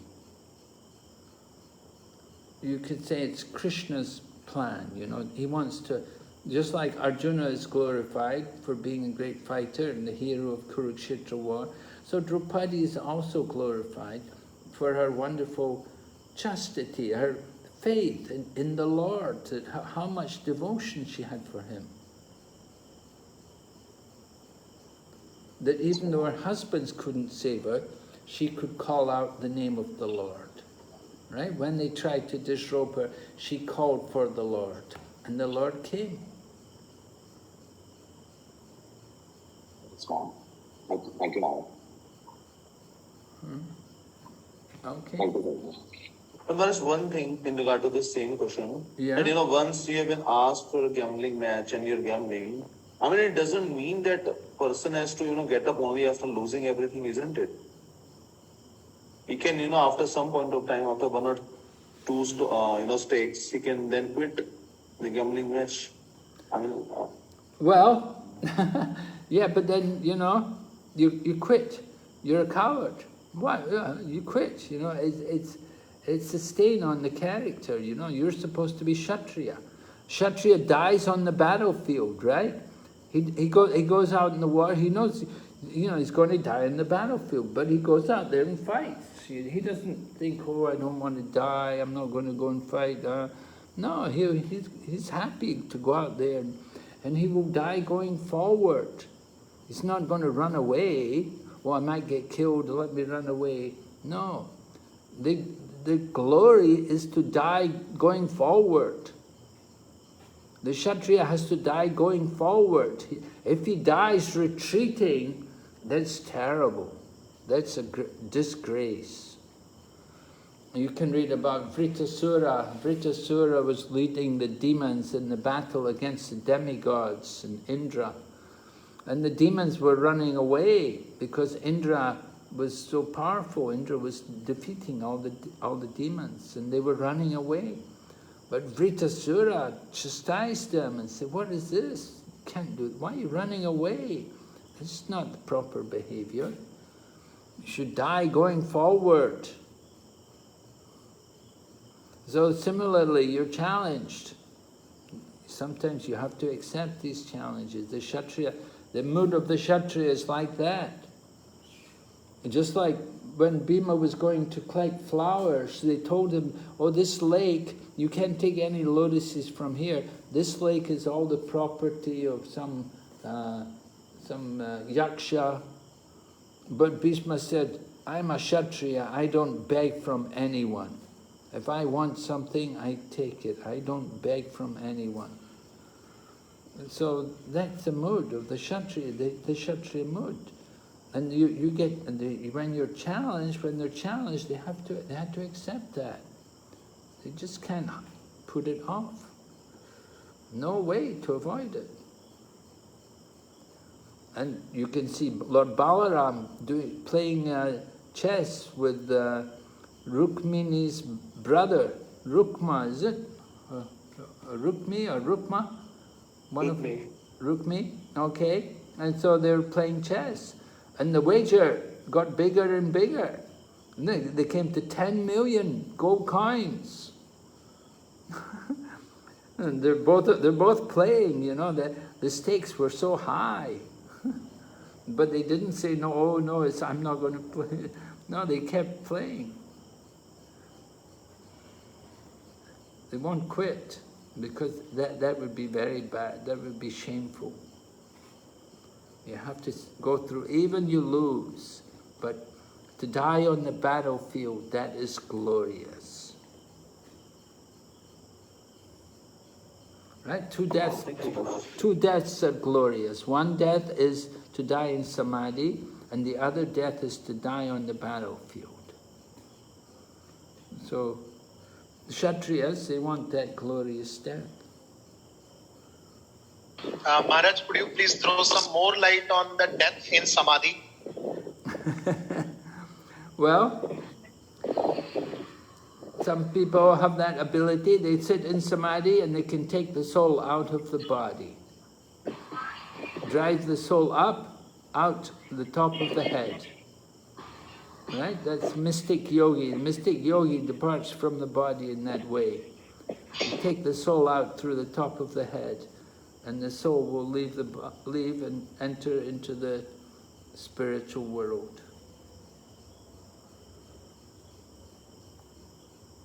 That is death in samadhi. Maharaj, could we say that Prabhupada, when he was leaving his body, that could also be referred to as death in samadhi? Yes. Yeah, you could say that. Okay, thank you, Maharaj. Because Prabhupada was there, he was hearing commentaries from his spiritual master. Devotee was sitting by Prabhupada's bedside reading, and Prabhupada was hearing, and the devotees were all chanting the holy name.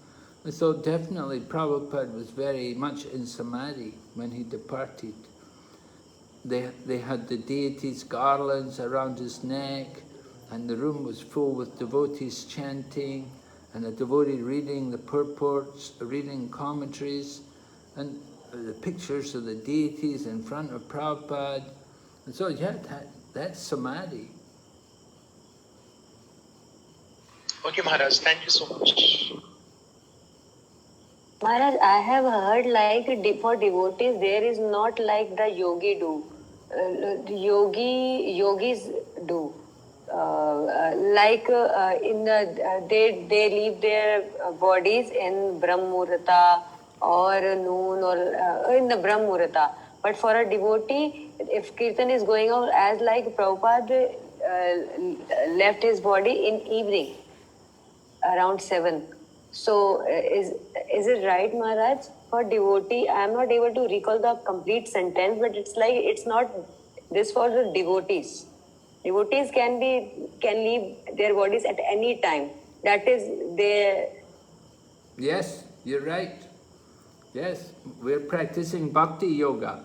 So Bhakti Yoga doesn't depend on any special time. It's always auspicious by Bhakti Yoga. But in the Bhagavad Gita, in the 8th chapter, it's described about mystic yogis, the Jnana yogis and like that, how they depart. They have to be careful what time they leave the body. But for a devotee, it doesn't matter. Can leave the body anytime. Thank you, Maharaj. We say Subhasha Sigram, right? Subhasha Sigram. Auspicious thing, immediate. So, for the devotee, it's always auspicious. Because devotee is always remembering Krishna. So there's no question of what's inauspicious or auspicious. It's always auspicious if the devotee is thinking of Krishna. All right, and here's text number 33, the famous verse with the Nimitta Matram Bhava Savya Sachin. All right, become the instrument in my service. Right? Arjuna is Sabyasachi. Why is he Sabyasachi? Because he is expert in shooting the arrows, Maharaj. In what way is he expert? In shooting the arrows. Yeah, but how does he, can you tell me how he's expert? What does he do that's so expert? Many people shoot arrows.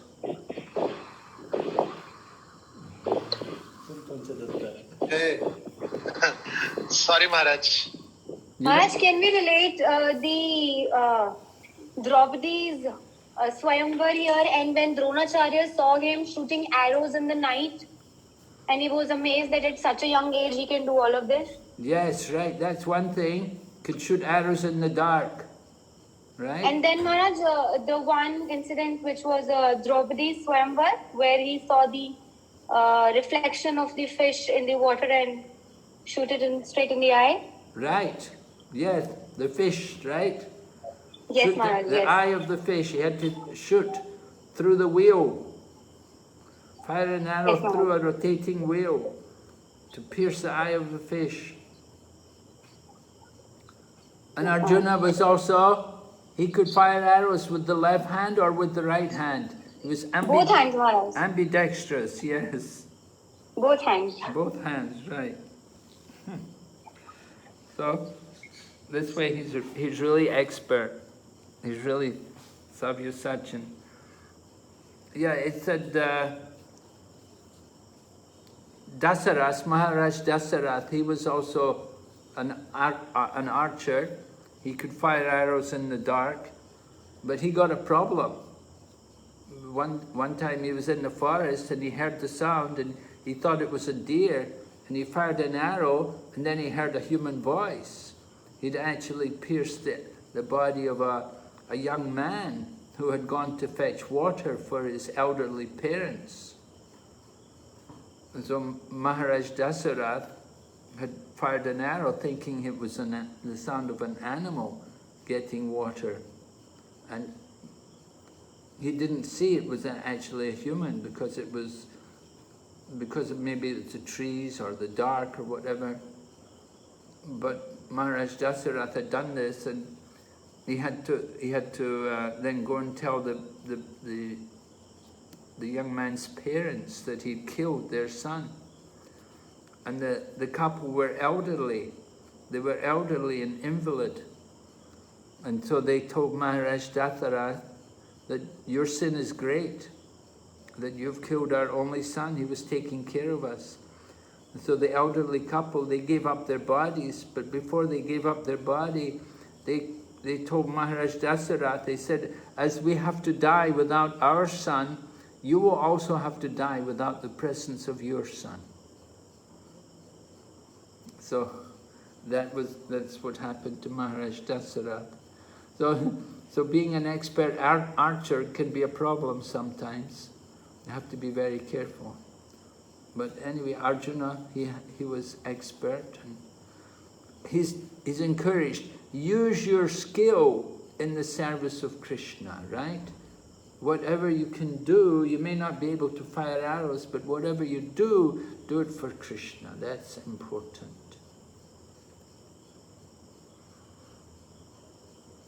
So, therefore, get up, prepare to fight and win glory.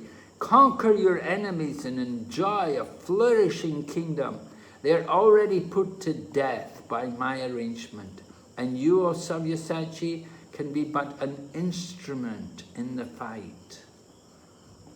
Right, you're not the doer, you're just the instrument. Krishna is reminding Arjuna and all of us of our position in our battle against the material nature. We are simply instruments in the service of Krishna. Okay, any other questions tonight? Or we'll stop here. Maharaj, I had one question from the previous slide, from the purport of 32nd verse. So here Prabhupada is writing that, like, even if Arjuna doesn't fight, still all these warriors will die.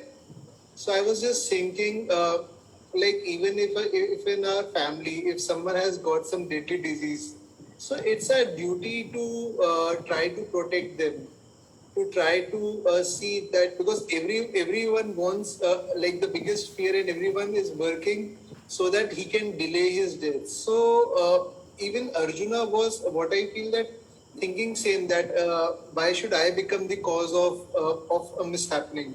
Similarly, like we also try to save life of our near and dear ones, and even if we see that if any devotee is suffering from a deadly from a disease which is terminal, we try to save him. So means anyways everyone will die, but isn't it our duty to save a dying man? Like if a person is drowning, so shouldn't we save him? Well, Prabhupada explains, he said there are two sides to that. On one side, there's the public opinion. On the other side, there's the karma. Person is dying, it's his karma. The other side, public opinion. If you can save him, then public opinion will be very, you did very good. But if you don't try to save people, the people say, why you didn't try to save him? Why you didn't try to help him? Now, there was an instance where the devotees, they actually saved people's lives. It happened in Australia. There was a fire in a building, and the devotees took some sheets and they held out sheets, and the people jumped off the roof of the building into the sheets. So the newspaper said, Hare Krishna people saved the lives of all these people who were in the building. So Prabhupada was very pleased. He said, this is very good publicity. He said, the devotees are being recognized as heroes and saving the lives of people. So Prabhupada said, it's nice to get that kind of public opinion, to get good public opinion. You know, if the public have a bad opinion of you, it's not very good for our movement. You know, so public opinion is important. We do care about what the public think about us. Maharaj, what I feel, that more than public opinion, isn't it our duty, like before even being a devotee, it's being a gentleman, it's a duty to save life of a dying man. Obviously, it's not in our hands, but public opinion, what I feel is the secondary thing. First is it's our what I feel that it's our duty that if a person who is even not a devotee, if he is dying, then trying to save him, or our family member, or if we see a devotee with a terminal disease. Okay, a devotee with a terminal disease, are you able to save him? How can anybody save him? He's got a terminal disease. Means not a terminal, like it's not on the last stage, but it's suppose someone detects cancer and we try to arrange a hospital facility or some medicines or some Lakshmi, and trying to save him, like trying to get some arrangements. Like during COVID, we saw that so many devotees were suffering, and devotees are trying to arrange oxygen cylinders, ICU, and those things. So what I feel that well, up to a certain point, we can try to save, but we have to we have to understand we are very limited in trying how much we can save. It's really in the hands of Krishna. How much we can save anyone's life.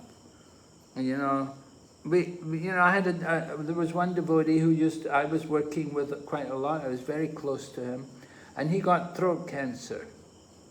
You know, he got throat cancer, and you know, he did do treatment. He tried to get treatment and so on, and it was very painful. He suffered a lot, and finally he went to the spiritual master, and he got permission that he would just go and fast and give up his body. And he did that. It took a couple of weeks, but he gave up his body. Because he had throat cancer, he couldn't do anything. He was in pain, spitting up blood, could hardly speak. They tried treatment, didn't work. We gave him money, and we spent money on his treatment. Finally, he just, you know, he thought the best thing I could do is give up my body. And he got the blessings of his Guru Maharaj, and he did it.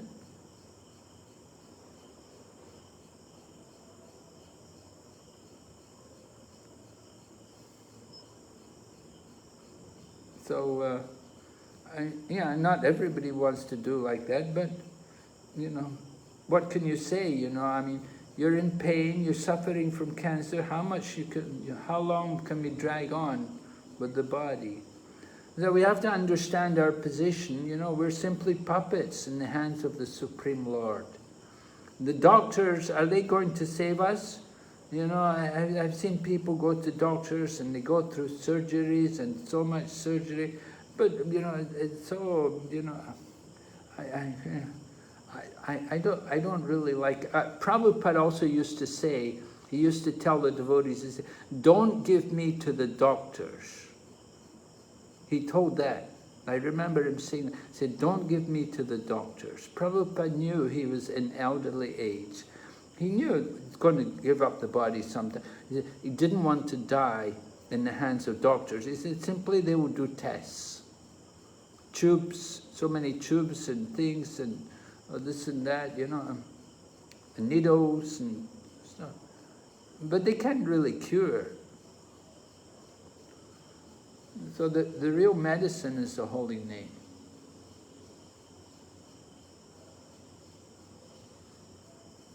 So, you know, this is Mrityuloka, planet of death. We're all, you know, we all know we're going to die.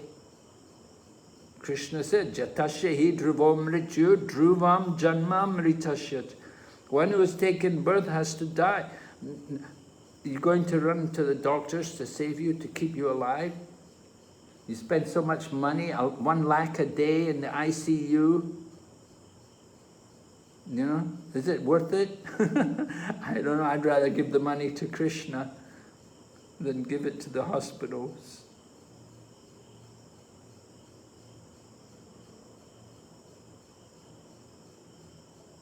Okay?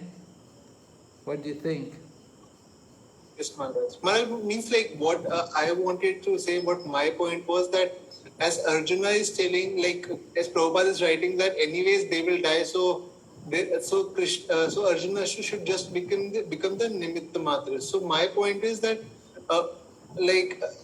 definitely everyone will die, but what's wrong in trying to save him? What's the question? How much can you try to save him? How much are you going to do? Do you think putting him in the ICU is going to save him? How long is it going to save him? A few more days? Is it worth it? Is it worth it? Sometimes it can be 20, 30 years also. We can, like, if we make some effort and they definitely. You have to consider. Now, if somebody's 70 years old. Yes, definitely, yes. Yeah, right. And even somebody's 50 years old. Prabhupada said 50 years old, also old man. Okay, you're saying 30 years old. Well, that's a special case. Yeah, how much we... Prabhupada said like that. Anyway, devotees asked Prabhupada, he said there's two things. You consider the public opinion, otherwise it's the karma. We have our karma. How much you can... You know, you go to doctors and you still have your karma. Doctor's not going to change the karma. Even somebody said to me, well, what if I hadn't paid the money to the doctor, I would have died if I hadn't got that injection. I said, it's not just the injection. You could have had the injection and still died. The blessings of Krishna had to be there. So that's the important thing, to get the blessing of Krishna.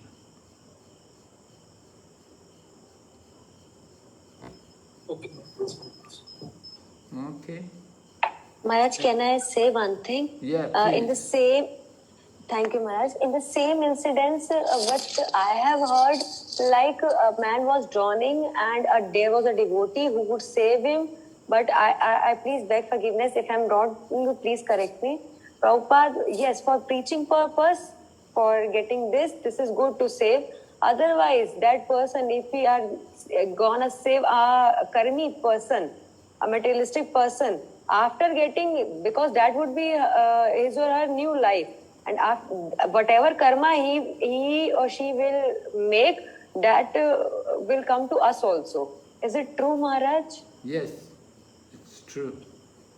Because for a devotee, we will give blood, we will do everything, because he is engaged in the service of Radha and Krishna. But for non-devotee, whatever, like I have heard that if we donate our eyes, people donate our eyes after life. So whatever the karma they will make, whatever the scenes, if they are not having darshan of Radha Krishna, with that eyes I'm having wrong things, if we are not using the eyes properly, then all the karmas we will take, even we have left the body. Yes. Yeah, karma. Why should we give them more opportunity for their sinful life, huh? Okay. Thank you. All right, we'll stop here tonight. We'll see you tomorrow. Thank you so much. Srila Prabhupada ki jai. Gaur Bhakti Vrinda ki jai.